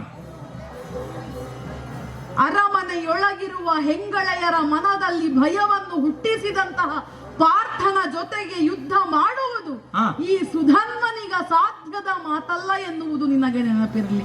ಹಾ ಯುದ್ಧ ಮಾಡುತ್ತಾ ಮಾಡುತ್ತಾ ಕೃಷ್ಣ ದರ್ಶನ, ಯುದ್ಧ ಮುಗಿಯುವುದಕ್ಕೆ ಮೊದಲು ನಿಮಗಾದರೆ ಯುದ್ಧ ನಿಂತೀತೋ ಅಂತ ಕೇಳಿದೆ. ಒಂದು ಆಶಯ. ನಿಂತ್ರೆ ನಮಗೂ ಒಳ್ಳೆಯದೇ. ಹ್ಮ್ ಮುಂದಕ್ಕೆ ಸಾಯುವವರೆಗಾದರೂ ಕೂಡ ಕೃಷ್ಣನನ್ನು ಕಾಣುತ್ತಾ ಬದುಕಬಹುದಲ್ಲ ಅಂತ. ಹ್ಮ್ ಆಗಲಿಲ್ಲ ಅಂತಾದ್ರೆ ಅವನ ಸನ್ನಿಧಾನದಲ್ಲೇ ಮುಕ್ತಿ ಹೊಂದುತ್ತೇನೆ ಅಂತ ಭಾವ ಉಂಟು. ಅದೇ ನಿಮ್ಮಲ್ಲಿ ಅಭಿಪ್ರಾಯವನ್ನು ಕೇಳುವುದು ನಾನು. ಶ್ರೀ ಕೃಷ್ಣಾರ್ಜುನರನ್ನೇ ವೀರತೆಯಿಂದ ಮುಂದುವರಿಯುವುದು. ಅಳಿಯುವುದು ಕಾಯ, ಉಳಿಯುವುದು ಕೀರ್ತಿ ಅಲ್ಲವೇನೆ? ಹಾ ಈ ತನುವನ್ನು ಭಗವಂತನಿಗರ್ಪಿಸದಿದ್ದಡೆ ನಿಮ್ಮ ಏನು ಮನದಲ್ಲಿ ಪ್ರಯೋಜನ? ನಿಶ್ಚಯ ಮಾಡಿಕೊಂಡಿದ್ದೀರಿ. ಹಾ. ಅಡಿಗಡಿಗೆ ಅಶ್ವಮೇಧ ಫಲ ಅಂತ ರಣರಂಗಕ್ಕೆ ಮುಟ್ಟಿದ ಮೇಲೆ ಅದನ್ನು ಮುಂದುವರಿಸುವಾಗ ಆಗುವಂತ ಸ್ಥಿತಿಗೆ ದೇವರ ಮೇಲೆ ಬಿಟ್ಟು ಬಿಟ್ಟಿದ್ದೀರಿ. ದೇವೇಚ್ಛೆ ಏನಾಗುತ್ತದೆ? ಅಪ್ಪುದು ತಪ್ಪದು, ಅಪ್ಪುದು ತಪ್ಪದು. ಕರ್ತವ್ಯ. ಆಗುವಂಥದ್ದನ್ನು ತಪ್ಪಿಸುವುದಕ್ಕೆ ಸಾಧ್ಯವಿಲ್ಲವಲ್ಲ. ಹಾ ಅದಕ್ಕೋಸ್ಕರವಾಗಿ ನಾನು ಹೋಗುವವನೇ. ಶ್ರದ್ಧೆಯೋಚಿತವಾದಂತಹ ರೀತಿಯಲ್ಲಿ ಯುದ್ಧವನ್ನು ಮಾಡುವಂತಹ ಸಂದರ್ಭದಲ್ಲಿ ಏನಾದರೂ ಹೆಚ್ಚು ಕಡಿಮೆ ಆದರೆ ನಿನಗೆ ಸಂಶಯ? ಭಯ ಪಡಬೇಡ ಎನ್ನುವಂತಹ ಭಾವನೆ ನಿನ್ನದಲ್ಲಿ. ಸುಧರ್ಮನ ಬಗೆಗೆ ಗೊತ್ತಲ್ಲ ನಿನಗೆ. ಆದರೆ ಆ ನನ್ನದೊಂದು ಬಯಕೆ ಉಂಟು, ಸಾಧ್ಯ ಉಂಟಾ ಎನ್ನುವಂತಹ ಅನುಮಾನ ಉಂಟು, ಅದಕ್ಕೆ ಪೂರಕವಾದಂತಹ ಒಂದು ಭಾವ ಉಂಟು, ಹೇಳಬಹುದೇ? ಪ್ರಾಣಕಾಂತ ಪ್ರಭಾವತಿ ಯುದ್ಧವನ್ನು ಮಾಡುತ್ತಿರುವಂತಹ ಸಂದರ್ಭದಲ್ಲಿ ಒಂದು ವೇಳೆ ಮರಣವನ್ನು ಆಯ್ದರೆ ಹ ಗಮ್ಯ ಸ್ಥಿತಿಯನ್ನು ಮುಟ್ಟುತ್ತೇವೆ ಎನ್ನುವಂತಹ ಭಾವ ನಿಮ್ಮದು. ಅದಕ್ಕಲ್ವೇ ಹೇಳಿದ್ದು ಹ ವಿಧಿಯ ಪಟವು, ಪ್ರಯತ್ನ ಮಾತ್ರ ನಮ್ಮದು ಅಂತ. ಹ ಇದನ್ನೆಲ್ಲ ನರಿತೆ ನಾನು. ನಿಮ್ಮ ಭಾವ ಏನು? ಹ ಯುದ್ಧದಿಂದ ಕಡೆಯದಾಗಿ ಸಿಗುವಂತಹ ಹ ಭಾಗ್ಯ ಏನು? ಕೈವಲ್ಲ. ಅರ್ಥ ಮಾಡಿಕೊಂಡವನೇ ನಾನು. ಹ ಕೈವಲ್ಯ ಪದವಿಗೋಸ್ಕರವಾಗಿ ಪ್ರಯತ್ನಿಸುವುದು ಪ್ರತಿಯೊಬ್ಬರ ಕರ್ತವ್ಯವು. ಹ ಅದು ಸುಲಭದಲ್ಲಿ ಸಿಗುವಂತದ್ದು. ಇಂತಹ ಯುದ್ಧವನ್ನು ಮಾಡುವಾಗ ಕೇವಲವಾದಂತಹ ತಮ್ಮ ಕರ್ತೃತ್ವ ಮಾತ್ರ ಅಲ್ಲಿರುವುದು. ಹ ಕೈವಲ್ಯ ಸುಲಭವಾದರೂ ಕೂಡ ಯುದ್ಧ ಸುಲಭವಲ್ಲವಲ್ಲ. ಯುದ್ಧ ಸುಲಭವಲ್ಲದಾದ್ರೂ ಕೂಡ ಹ ನಿರ್ಣಾಯಕ ಹಂತಕ್ಕೆ ಬೇಗನೆ ಮುಟ್ಟುತ್ತದೆ ಅಲ್ವಾ? ಬಂದವ ಯಾರು? ಹ ಕೃಷ್ಣ ಪರಮಾತ್ಮ. ಕೃಷ್ಣ ಪರಮಾತ್ಮನೊಡನೆ ಯುದ್ಧವನ್ನು ಮಾಡುವಾಗ ಹ ಅವನ ಮುಂಭಾಗದಲ್ಲಿ ಕರ್ತೃತ್ವವನ್ನು ತೋರಿಸಿದಾಗ ಒಂದು ವೇಳೆ ವ್ಯತ್ಯಾಸವಾದರೂ ನೀವು ನೋಡುತ್ತಿರುವುದು ಯಾರನ್ನು? ಆ ಚಿನ್ಮಯ ಮೂರ್ತಿಯನ್ನು, ಹೌದು. ಹೃದಯ ಸ್ಥಾಪಿತನಾದಂತಹ ಪರಮಾತ್ಮನನ್ನು. ಸಾಯುವಂತಹ ಸಂದರ್ಭದಲ್ಲಿ ಯಾವ ಮನಸ್ಥಿತಿಯಲ್ಲಿ ಇರುತ್ತಾನೋ ಹ ಆ ಭಾವನೆಗೆ ಅನುಗುಣವಾಗಿ ಅವನಿಗೆ ಲಭ್ಯ ಆಗುತ್ತದೆ ಎನ್ನುವಂಥದ್ದು ಹಿರಿಯರು ಹೇಳಿದ ಮಾತಲ್ವೇ. ಹ ಸಾಯುಜ್ಯ ಪದವಿಯನ್ನು ಆ ಕೃಷ್ಣ ಪರಮಾತ್ಮನೊಡನೆ ಯುದ್ಧ ಮಾಡುತ್ತಿರುವಂತಹ ಸಂದರ್ಭದಲ್ಲಿ ನೀವು ಆಶಿಸುತ್ತಿರುವಂತಹ ಸನ್ನಿವೇಶದಲ್ಲಿ ಒಂದು ವೇಳೆ ಪ್ರಾಣ ಹೋದ್ರೆ ಹ ಹೋಗುವುದು ಕೃಷ್ಣನ ಸಾಯುಜ್ಯಕ್ಕೆ ಅನ್ನೋದು ನನಗೂ ಗೊತ್ತುಂಟು. ಆದರೆ ಒಂದು ತೊಡಕುಂಟು. ಏನೇ ಅದು? ಪರಿಪೂರ್ಣವಾದಂತಹ ಕೈವಲ್ಯ ಸ್ಥಿತಿಗೆ ಹೋಗಬೇಕಾದ್ರೆ ಹ ಅಪೂರ್ಣತೆಯು ನಿಮ್ಮ ಜೀವನದಲ್ಲಿ ಆಗಿ ಹೋಗಿದೆ. ಋಣತ್ರಯಗಳಲ್ಲಿ ಒಂದು ಉಳಿದು ಹೋಗಿದೆ. ಋಷಿ ಋಣ, ಪಿತೃಋಣ ಮತ್ತು ದೇವ ಋಣ ಅಂತ. ಹ ಆ ಎರಡು ಋಣವನ್ನು ಪೂರೈಸಿದ್ದೀರಿ. ಆ ಪಿತೃ ಋಣವನ್ನು ಪೂರೈಸುವಲ್ಲಿ ತೊಡಕಾಗಿದೆ. ಪುತ್ರಹೀನತ್ವ ನಮ್ಮಲ್ಲಿದೆ. ಆದ ಕಾರಣದಿಂದ ಪುತ್ರಹೀನನಿಗೆ ಕೈವಲ್ಯ ಪದವಿಯ ಮಟ್ಟಕ್ಕೆ ಹೋಗಲು ತೊಡಕಾಗದೆ, ಆದ್ರೆ ಹ ಅದಕ್ಕೂ ಒಂದು ದಾರಿಯನ್ನು ಹ ದೇವರೇ ಕೊಟ್ಟಿದ್ದಾನೆ ಎನ್ನುವಂತೆ ಇವಾಗ ಪರಿಸ್ಥಿತಿ ನನ್ನದು ನಿರ್ಮಾಣ ಆಗಿದೆ. ನೀನು ಏನು ಪ್ರಾಣಕಾಂತ, ಪ್ರತಿ ಒಂದು ಘಟನೆ ಇವತ್ತಿನಲ್ಲಿ ಆಗುತ್ತಿರುವಂತಹ ಕೃಷ್ಣನ ಇಚ್ಛೆಯಿಂದಲೇ ಅನ್ನುವಂಥದ್ದಕ್ಕೆ ನಾನೇ ಕಾರಣ. ಋತುಸ್ನಾತ ಆಗಿ 16ನೆಯ ದಿವಸ ಇಂದು. ಅದಕ್ಕಾಗಿ ಆರಂಭದಲ್ಲಿಯೇ ನಾನು ನಿಮಗೆ ಕೊಡುವಂತಹ ಆ ಬಂಗಾರದ ಬಟ್ಟಲಲ್ಲಿ ಇಟ್ಟಂತಹ ಸಂಪಿಕೆಯ ಅರ್ಥ ಇಂದು ನನಗೆ ಬೇಕು. ಇಂದು ನನಗೆ ನನ್ನದಾದಂತಹ ಬಯಕೆಯನ್ನು ತೀರಿಸುವಂತಹ ಮುಹೂರ್ತ ಬಂದಿದೆ. ಅದು ಈ ದಿವಸಕ್ಕೆ ಆಗಿದೆ ಎಂದಾದರೆ ಕೃಷ್ಣನ ಇಚ್ಛೆಯಲ್ವೇ. ಆದ ಕಾರಣದಿಂದ ಸುತಹೀನ ಎನ್ನುವಂತಹ ಒಂದು ಕೊರತೆಯನ್ನು ನೀಗಿಸುವಲ್ಲಿ ಪೂರಕವಾದಂತಹ ಷೋಡಶದ ಋತುಸ್ನಾತೆಯಾದಂತಹ ನನ್ನ ಇರುವಿಕೆಯು, ನನ್ನ ಬಯಕೆಯು ನಿನ್ನ ಸನಿಹದಲ್ಲಿ ಇರಬೇಕೆನ್ನುವಂತಹ ಆವಾಗಿನ ಆ ಒಂದು ಪೂರಕವಾದಂತಹ ಮನಸ್ಥಿತಿಯು ಇದ್ದ ಕಾರಣದಿಂದ ನಿಮ್ಮದಾದಂತಹ ಕ್ಷೇತ್ರದಲ್ಲಿ ಸಂಪನ್ನವನ್ನು ಮಾಡಿದೆ. ಆದರೆ ನಾನು ಬಯಸುವುದು ಏನನ್ನು? ಸತ್ಸಂತಾನವನ್ನು. ಸತ್ಸಂತಾನವನ್ನು ಧರ್ಮಯುಕ್ತವಾಗಿ ಬಯಸುವಂತ ಈ ಹೆಂಡತಿಗೆ ಇವತ್ತಿನ ದಿನವೇ ಅದಕ್ಕೆ ಪೂರಕವಾದಂತಹ ಮುಹೂರ್ತ ಸಿಕ್ಕಿದ್ದೇ ಎಂದಾದ್ರೆ ಹ. ಕೃಷ್ಣನ ಇಚ್ಛೆ ಎನ್ನುವುದನ್ನು ಬೇರೊಂದು ಹೇಳಬೇಕಾದ ಅವಶ್ಯಕತೆನೇ ಇಲ್ಲ. ಆದ ಕಾರಣದಿಂದ ನಿಮ್ಮದಾದ ಕ್ಷೇತ್ರದಲ್ಲಿ ನನ್ನದಾದಂತಹ ಒಂದು ಭಾವನೆಗೆ ಅನುಗುಣವಾಗಿ ಪುತ್ರ ರತ್ನವನ್ನು ಕೊಡುವಂತಹ ಸುಯೋಗವನ್ನು ಆ ಸಂಪನ್ನವನ್ನು ಮಾಡಬೇಕೆಂದು ನಿಮ್ಮಲ್ಲಿ ಪ್ರಾರ್ಥಿಸುತ್ತೇನೆ. ಪಿತನಾಜ್ಞೆ ಇಹುದಲ್ಲ ಸತಿ. ನಿನ್ನೊಡನೆ ದಿನಗಳೆಯದು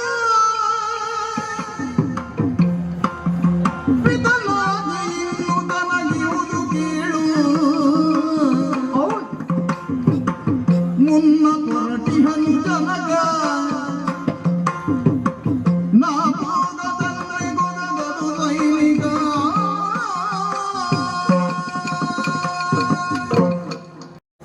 ನೀನು ಹೇಳಿದಂತಹ ಮಾತುಗಳನ್ನೇನು ಅರ್ಥವಿಸಿಕೊಂಡೆ. ಹಾ,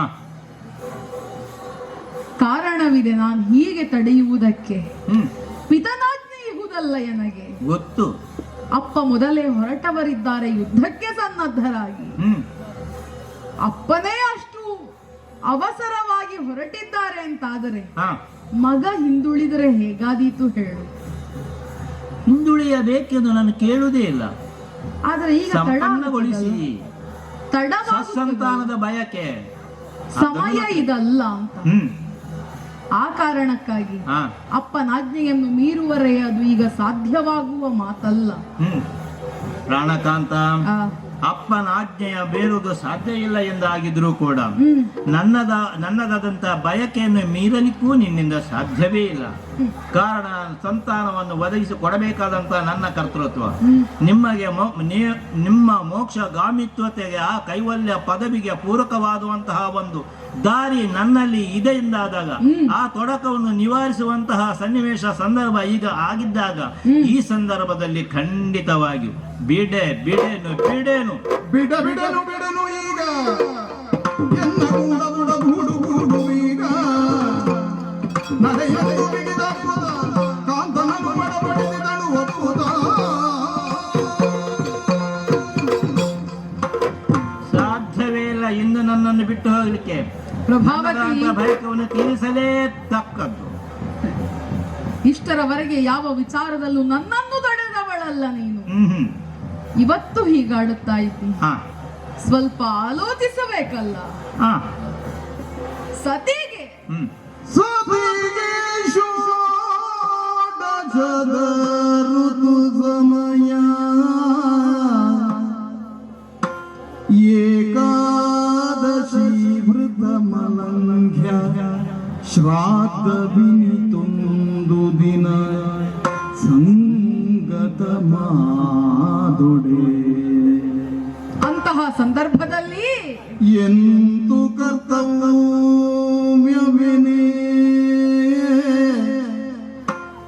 ಪೈತೃಕದ ಶೇಷಾನ್ನಮಂ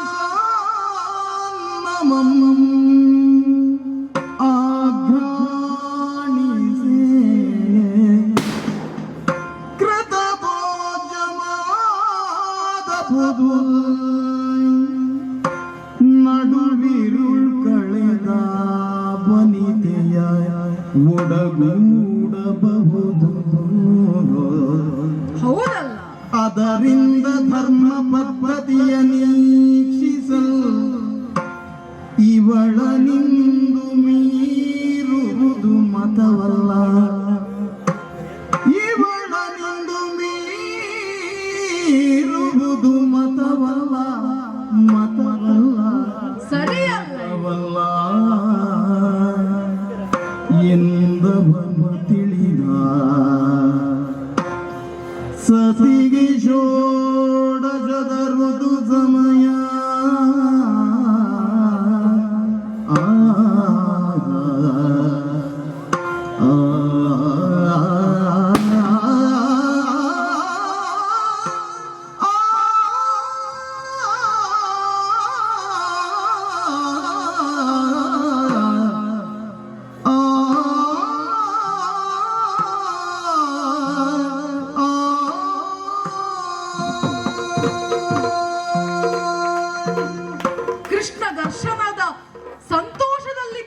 ನನಗೆ ಒಮ್ಮಿಂದೊಮ್ಮೆಗೆ ಇಂತಹ ದ್ವಂದ್ವದ ಪರಿಸ್ಥಿತಿ ಬರುತ್ತದೆ ಅಂತ ಯೋಚಿಸಿಯೂ ಇರಲಿಲ್ಲ ನಾನು.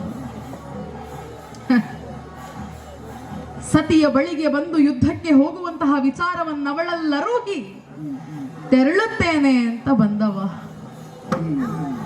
ಆಕೆಯ ಮನದಿಂಗಿತವನ್ನು ಪೂರೈಸಬೇಕಾದಂತಹ ಪರಿಸ್ಥಿತಿ ಒದಗಿತಲ್ಲ, ಅದೂ ಈ ಸಂದರ್ಭದಲ್ಲಿ ಅಂತ ಯೋಚನೆ ಮಾಡುವುದು ನಾನು. ಸತಿಗೆ ಷೋಡಶದ ಋತು ಸಮಯ, ಅಪ್ಪನಾಜ್ಞೆ ಒಂದು ಕಡೆ, ಕೃಷ್ಣ ದರ್ಶನದ ಭಾಗ್ಯದಿಂದ ಎಲ್ಲಿ ನಾನು ಹಿಂದುಳಿಯುತ್ತೇನೋ ಅಂತ ಭಯ ಒಂದು ಕಡೆ. ಏನು ಮಾಡುವುದು, ದಾರಿಯೊಂದಿದೆಯೋ ಅಂತ ಆಲೋಚನೆ ಮಾಡದೆ ಬೇರೆ ಉಪಾಯ ಇಲ್ಲ. ನೆನಪಾಯಿತು, ಹಿಂದಿನವರು ಹೇಳುತ್ತಾ ಇದ್ದದ್ದು, ಮಾಡುತ್ತಾ ಇದ್ದಂತಹ ಕ್ರಮ. ಒಂದೇ ದಿವಸದಲ್ಲಿ ಏಕಾದಶಿ ವ್ರತ, ಪಿತೃ ಶ್ರಾದ್ದ ಇದೆಲ್ಲವೂ ಕೂಡ ಬಂತು ಅಂತಾದರೆ ಹೇಗೆ ಅದನ್ನ, ಆ ಕರ್ಮವನ್ನ ಪೂರೈಸುವುದು ಅಂತ. ಏಕಾದಶಿ ವ್ರತದಂದು ಉಪವಾಸವನ್ನು ಮಾಡದೆ ಇದ್ದೆವು ಅಂತಾದರೆ ಆ ವ್ರತಕ್ಕೆ ಫಲ ಇಲ್ಲ. ಹಾಗೆಂದು ಪಿತೃಶ್ರಾದ್ದದ ಶೇಷಾನ್ನವನ್ನು ಸೇವಿಸದೆ ಹೋದರೆ ಮಾಡಿದ ಪಿತೃಶ್ರಾದ್ದ ವ್ಯರ್ಥವಾಗುತ್ತದಲ್ಲ. ಅಂತಹ ಸಂದರ್ಭದಲ್ಲಿ ಪಿತೃಶ್ರಾದ್ದದ ಶೇಷಾನ್ನವನ್ನು ಆಘ್ರಾಣಿಸಿದಾಗ ಏಕಾದಶಿ ವ್ರತವೂ ಭಂಗವಾಗುವುದಿಲ್ಲ. ಉಂಡ ಫಲ ಏಕಾದಶಿ ವ್ರತಕ್ಕೆ ಬರುವುದಕ್ಕೆ ಸಾಧ್ಯ ಇಲ್ಲ. ಹಾಗೆಂದು ಆಘ್ರಾಣಿಸಿದ ಕಾರಣದಿಂದಾಗಿ ಪಿತೃಶ್ರಾದ್ದವು ಸಂಪೂರ್ಣವಾದ ಹಾಗಾಗುತ್ತದೆ. ಆ ಬಳಿಕ ಮಧ್ಯರಾತ್ರಿಯ ನಂತರ ಸತಿಯ ಮನದ ವಾಂಛಿತವನ್ನೀಡೇರಿಸುವುದಕ್ಕಾಗುತ್ತದೆ. ಅದೇ ಸಂದರ್ಭ ನನಗಿಲ್ಲೊದಗಿತಲ್ಲ. ಏಕಾದಶಿ ವೃತವೆಂದರೆ ಭಗವಂತನನ್ನು ಕಾಣುವುದಕ್ಕಾಗಿ ಮಾಡುವಂತಹ ಒಂದು ದಾರಿ. ಇವತ್ತು ನನಗಿಲ್ಲಿ ಏಕಾದಶಿ ವೃತಕ್ಕೆ ಸಮಾನವಾಗಿರುವುದು ಕೃಷ್ಣ ದರ್ಶನ. ಪಿತನಾಜ್ಞೆ ಪಿತೃಶ್ರಾದ್ದದ ಹಾಗಾಯಿತು, ಬಿಡುವ ಹಾಗೂ ಇಲ್ಲ. ಮಾಡದೆ ಉಳಿಯುವುದಕ್ಕಾಗುತ್ತದ? ಸತಿಯ ಮನದ ವಾಂಛೆಯನ್ನು ಈಡೇರಿಸದೆ ಹೋದೆ ಅಂತಾದರೆ ಚಂಪಕಾವತಿಗೊಂದು ಪುತ್ರ ಸಂತಾನವಿಲ್ಲದ ಹಾಗಾಗುತ್ತದಲ್ಲ. ಸುಧನ್ವನಾಗಿ ಆಲೋಚನೆ ಮಾಡುವುದಲ್ಲ ಇಲ್ಲಿ. ಹಂಸಧ್ವಜನ ಮಗನಾಗಿ, ಪ್ರಭಾವತಿಯ ಪತಿಯಾಗಿ ನಮ್ಮೀ ಪುರಕ್ಕೆ ಮುಂದಿನ ರಾಜಗುವರನ ಯೋಚನೆಯನ್ನಿಟ್ಟುಕೊಂಡು ಆಲೋಚಿಸಬೇಕಾಗುತ್ತದೆ. ತಂದೆಯ ನಂತರ ನನಗೆ ಪಟ್ಟ ಬರುತ್ತದೆ ಅಂತಿದ್ರೆ ಒಂದು ಕ್ಷಣದಲ್ಲಿ ನಾನಿಲ್ಲ ಅಂತಾದ್ರೆ ಮುಂದೆಗೆ ಜನ ಬೇಕಲ್ಲ. ಹೌದು, ಅಪ್ಪನಾಜ್ಞೆಯನ್ನು ಮೀರುವುದಕ್ಕಾಗುವುದಿಲ್ಲ. ಯುದ್ಧಕ್ಕೆ ಹೋಗಬೇಕು. ಸತಿಯ ಮನದ ಬಯಕೆಯನ್ನೀಡೇರಿಸದೆ ಹೋಗುವುದಕ್ಕಾಗುವುದಿಲ್ಲ. ಅದನ್ನು ಈಡೇರಿಸಬೇಕು.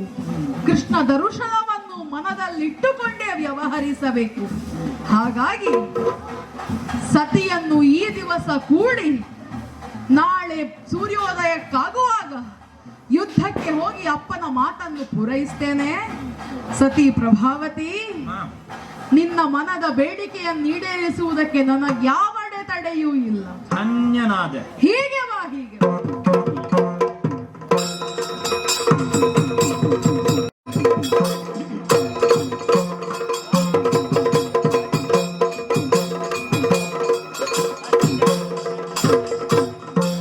ಸೃಷ್ಟಿಕರ್ಜುನ ಎಂಬವನೇ ನೀನು.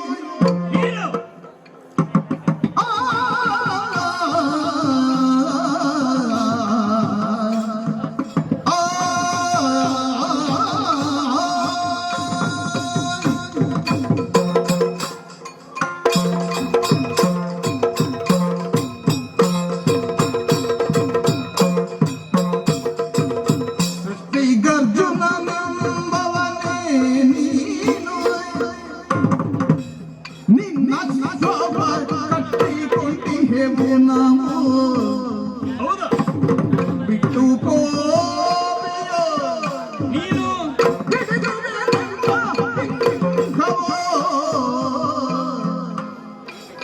ಬಿಟ್ಟು ಹೋಗ್ತೀಯೋ ಬೇಡಿದುವೆನೆಂಬ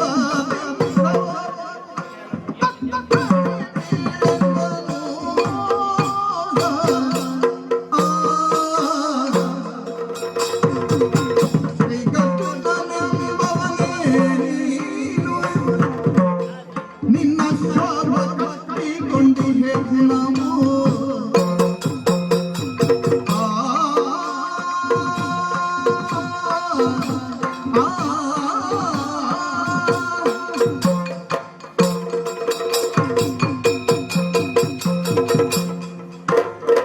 ಪಾರ್ಥ,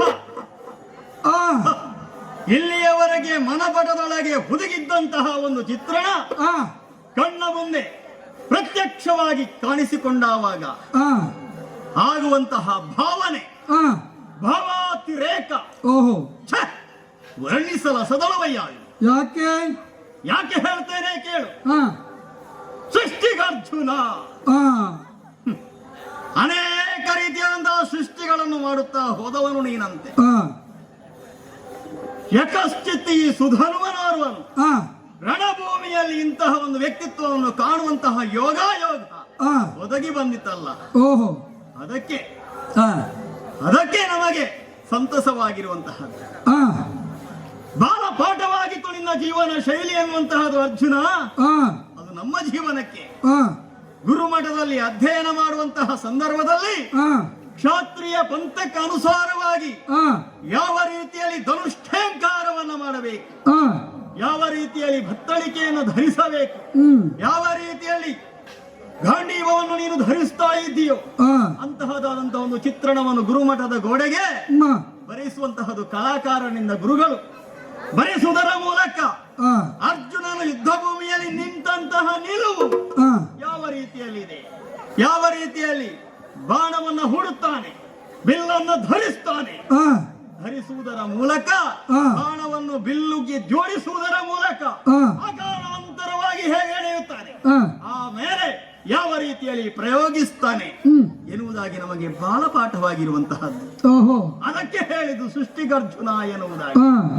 ಕೆಲವರು ಇತಿಹಾಸವನ್ನ ಅಧ್ಯಯನ ಮಾಡುತ್ತಾರೆ, ಇತಿಹಾಸದಲ್ಲಿ ಸಾಧನೆಯನ್ನ ಮಾಡುತ್ತಾರೆ ಅಧ್ಯಯನವನ್ನ ಮಾಡುವುದರ ಮೂಲಕ. ಆದ್ರೆ ನೀನು ಇತಿಹಾಸವನ್ನು ಸೃಷ್ಟಿ ಮಾಡಿದಂತಹವನು. ಜೀವಂತವಾಗಿರುವಂತಹ ಸಂದರ್ಭದಲ್ಲಿ ನಮ್ಮಂತಹ ಉತ್ಸಾಹಿ ಯುವಕರಿಗೆ ಬಾಲಪಾಠವಾಗಿದ್ದುಕೊಂಡು ಇತಿಹಾಸದ ಪುಟದಲ್ಲಿ ಸೇರಿದ್ದಂತಹವನು ನೀನು. ಅಷ್ಟು ಮಾತ್ರವಲ್ಲ, ಸ್ವರ್ಣಾಕ್ಷರದಲ್ಲಿ ಬರೆದಿಡಬಹುದಾದಂತಹ ದಿವ್ಯವೂ ಭವ್ಯವಾದಂತಹ ಇತಿಹಾಸ ನಿನ್ನಂತು. ಸ್ವರ್ಗದಿಂದ ಐರಾತವನ್ನು ಇಳಿಸಿದಂತಹ ಹೆಗ್ಗಳಿಕೆ ಇದ್ರೆ ಅದು ನಿನ್ನದಾಗಿರುವಂತಹ ಗೊತ್ತಿದೆ ಅಲ್ಲ. 3 ಲೋಕದಲ್ಲಿಯೂ ಕೂಡ ಸಂಬಂಧವನ್ನು ಏರ್ಪಡಿಸಿದವನು, 3 ಲೋಕದಲ್ಲಿ ಕೂಡ ಸಂಬಂಧವನ್ನ ಬೆಳೆಸಿದವನು ಇದ್ದಾನೆ, ಅದು ನೀನು ಮಾತ್ರ. ಧನುಷ್ಠೇಕಾರವನ್ನ ಮಾಡುವುದರ ಮೂಲಕ ಪಾತಾಳ ಗಂಗೆಯನ್ನು ಮತ್ತೆ ಈ ಭೂತಳಕ್ಕೆ ತಂದುಕೊಂಡಂತಹ ವ್ಯಕ್ತಿತ್ವ ಯೋಗ್ಯತೆ ಇದ್ದರೆ ಅದು ನಿನಗೋರ್ವನಿಗೆ ಮಾತ್ರ ಎನ್ನುವುದನ್ನು ತಿಳಿದುಕೊಂಡಿದ್ದೇನೆ. ಪರಶಿವನ ಜೊತೆಗೆ ಹೋರಾಟವನ್ನ ಮಾಡುವುದರ ಬಿಲ್ ವಿದ್ಯೆಗೆ ಧನುರ್ವಿದ್ಯೆಗೆ ಅಧಿಷ್ಠಾನ ದೇವತೆಯಾಗಿರುವಂತಹ ಸುಧನ್ವ ಎನ್ನುವುದಾಗಿ ಕರೆಸಿಕೊಂಡಂತಹ ಪರಶಿವ ರೌದ್ರನಾಥೇಶ್ವರ ಯಾರಿದ್ದಾರೋ ಅಂತವರ ಜೊತೆಗೆ ಕಾಡಾಕಾಡಿಯಾಗಿ ಸೆಣಸುವುದರ ಮೂಲಕ ಪಾಶುಪತವನ್ನು ಬಳುವಳಿಯಾಗಿ ಪಡೆದಂತಹ ಹೆಗ್ಗಳಿಕೆ ನಿನ್ನದಿದೆ. ಅಂತಹ ಐತಿಹ್ಯ ಇರುವಂತಹ ನೀನು ಸೃಷ್ಟಿಗೆ ಅರ್ಜುನನೇ ಹೌದಯ್ಯ ಪಾರ್ಥ. ಪೃಥೆಯ ಮಗ ಪಾರ್ಥ. ಎಲ್ಲರೂ ಪೃಥೆಯ ಮಕ್ಕಳೇ ಹೌದು. 5 ಜನ ಪಾಂಡವರು ಪೃಥೆಯ ಮಕ್ಕಳೇ ಹೌದಾಗಿದ್ದರೂ ಕೂಡ ತಾಯಿಯ ಇಷ್ಟಾರ್ಥಗಳನ್ನು ಈಡೇರಿಸಿದವನು. ಆದ್ದರಿಂದ ನೀನು ಪಾರ್ಥ, ಆದ್ದರಿಂದ ನೀನು ಪೃಥೆಯ ಮಗಳು. ಆ ನಿಟ್ಟಿನಲ್ಲಿ ನನಗೆ ಹೆಮ್ಮೆ ಇದೆ. ನಾನು ಕಟ್ಟಿ ಹಾಕಿರುವಂತಹದ್ದು ಯಜ್ಞಾಶ್ವ ಯಾರದ್ದು, ಬೆಂಬಲಿಗನಾಗಿ ಯಾರು ಬಂದವನು, 3 ಲೋಕದ ಗಂಡನಾಗಿರುವಂತಹ ಕಿರೀಟಿ, ಬೀಭತ್ಸ, ವಿಜಯ, ಧನಂಜಯ, ಇಂತಹ ದಶನಾಮಾವಳಿಗಳನ್ನು ಧರಿಸಿಕೊಂಡ ಪ್ರತಿಯೊಂದು ಹೆಸರುಗಳನ್ನು ಕೂಡ ಧರಿಸುವುದರ ಮೂಲಕ ವಿಶೇಷತೆಯನ್ನು ಲೋಕಮುಖಕ್ಕೆ ತೋರಿಸಿಕೊಟ್ಟಂತಹ ನೀನು 18 ದಿವಸಗಳ ಆ ಪರಮ ಪವಿತ್ರವಾಗಿರುವಂತಹ ಧರ್ಮಕ್ಷೇತ್ರವಂತಹ ಕುರುಕ್ಷೇತ್ರ ನಡೆದಂತಹ ಕುರುಕ್ಷೇತ್ರ ರಣ ಕಲಹದಲ್ಲಿ ನೀನೇ ಅಜೇಯನಾಗಿ ಉಳಿದಂತಹ ನೀನು. ಆದ್ದರಿಂದ ನನಗೆ ಹೆಮ್ಮೆ ಇದೆ. ಹಾ. ಚಂಪಕಾವತಿಯ ನಾಡಿನಲ್ಲಿ ಹಾ. ನಿನ್ನ ತುರಗದ ಯಜ್ಞಾಶ್ವವನ್ನು ನಾನು ಕಟ್ಟಿ ಹಾಕಿದ್ದೇನೆ. ಹಾ. ಆ ಮೂಲಕ ನಾನು ನಿನ್ನನ್ನು ಎದುರಿಸ್ತಾ ಇದ್ದೇನೆ ಎನ್ನುವುದಾಗಿ, ಹಾ. ನಿನ್ನನ್ನು ಏನು, ನಿನ್ನನ್ನು ಎಷ್ಟು, ನಿನ್ನ ವಿಶಾಲತೆ ಏನು, ನಿನ್ನ ಗಮ್ಯತೆ ಏನು, ನಿನ್ನ ಹೇಳಿದಂತ ಎತ್ತರ ಎಷ್ಟು ಹಾ. ಎನ್ನುವುದನ್ನು ಪೂರ್ತಿಯಾಗಿ ತಿಳಿದು ಹೇಳುತ್ತಾ ಇದ್ದೇನೆ. ಹಾ. ಕಟ್ಟಿ ಹಾಕಿದಂತಹ ಕುದುರೆಯನ್ನು ನನ್ನಲ್ಲೇ ಬಿಟ್ಟು ಪೋಪೆಯ ಹಾ. ಅಲ್ಲ, ಸುಧನ್ವ, ಕಟ್ಟಿ ಹಾಕಿದ ಕುದುರೆಯನ್ನು ಬಿಡಿಸುವೆ ಎನ್ನುವಂತ ಬಿಂಕ ಇದೆಯೋ ಸುಧನ್ವ, ಏನು? ನನ್ನ ಬಗ್ಗೆ ಇಷ್ಟೆಲ್ಲ ವಿಚಾರವನ್ನು ತಿಳಿದಿರುವ ನೀನು ಹಾ 10 ಹೆಸರುಗಳುಳ್ಳಂತ ಅರ್ಜುನನನ್ನು ಹಾ ಸೃಷ್ಟಿಗರ್ಜುನನೇ ನೀನು ಅಂತ ಹೇಳುವಂತಹ ನೀನು ನಿನ್ನ ಮಾತನ್ನು ಕೇಳುವಾಗ ಯಾ. ಹುಡುಗಾಟ ಆಯ್ತು ಅಂತ. ಏನು? ಹುಡುಗ ನೀನು ಆಹಾ.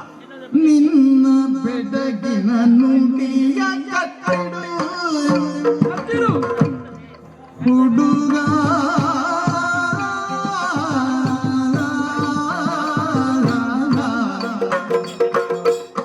ಹುಡುಗ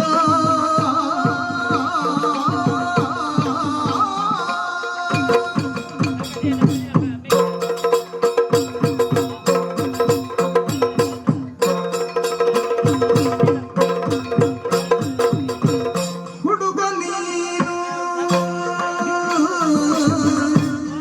ನಿನ್ನ ಬೆಡಗಿನ ನುಡಿಯ ಕಟ್ಟಿಡು ನಿನ್ನ ಬೆಡಗಿನ ನುಡಿಯ ಕಟ್ಟಿಡು ನಮ್ಮ ಹಯವ ಬಿಡು ನಮ್ಮ ಹಯವ ಬಿಡು ಹುಡುಗ ನೀನು ನಿನ್ನ ಬೆಡಗಿನ ನುಡಿಯ ಕಟ್ಟಿಡು ನಮ್ಮ ಹಯವ ಬಿಡು ಪಡೆಯನ್ನು ಕೊಂಡು ನಮ್ಮೊಡನೆ ತೆರಳು ನೀನು ಏನು? ಪಡೆಯನ್ನು ಕೊಂಡು ನಮ್ಮೊಡನೆ ತೆರಳು ಹೌದೇ? ನಿನ್ನ ಬೊಡಗೊಂಬೆ ಧನವ ಕೊಡು ನಿನ್ನೊಡಗೊಂಬೆ ಧನವ ಕೊಡು ಹುಡುಗ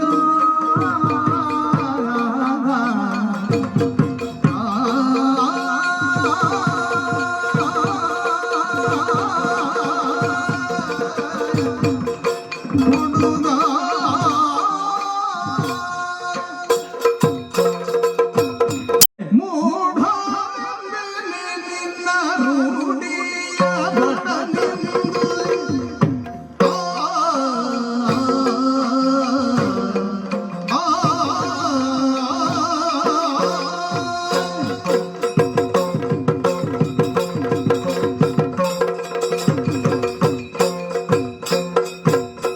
ಮೂಢ ನಿನ್ನ ರೂಢಿಯ ಬಡನೆಂದು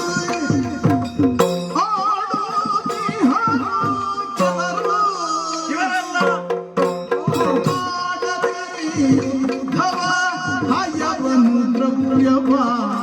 ನೀನು ಕೇಳ್ತೀನಿ. ಹೌದೇ?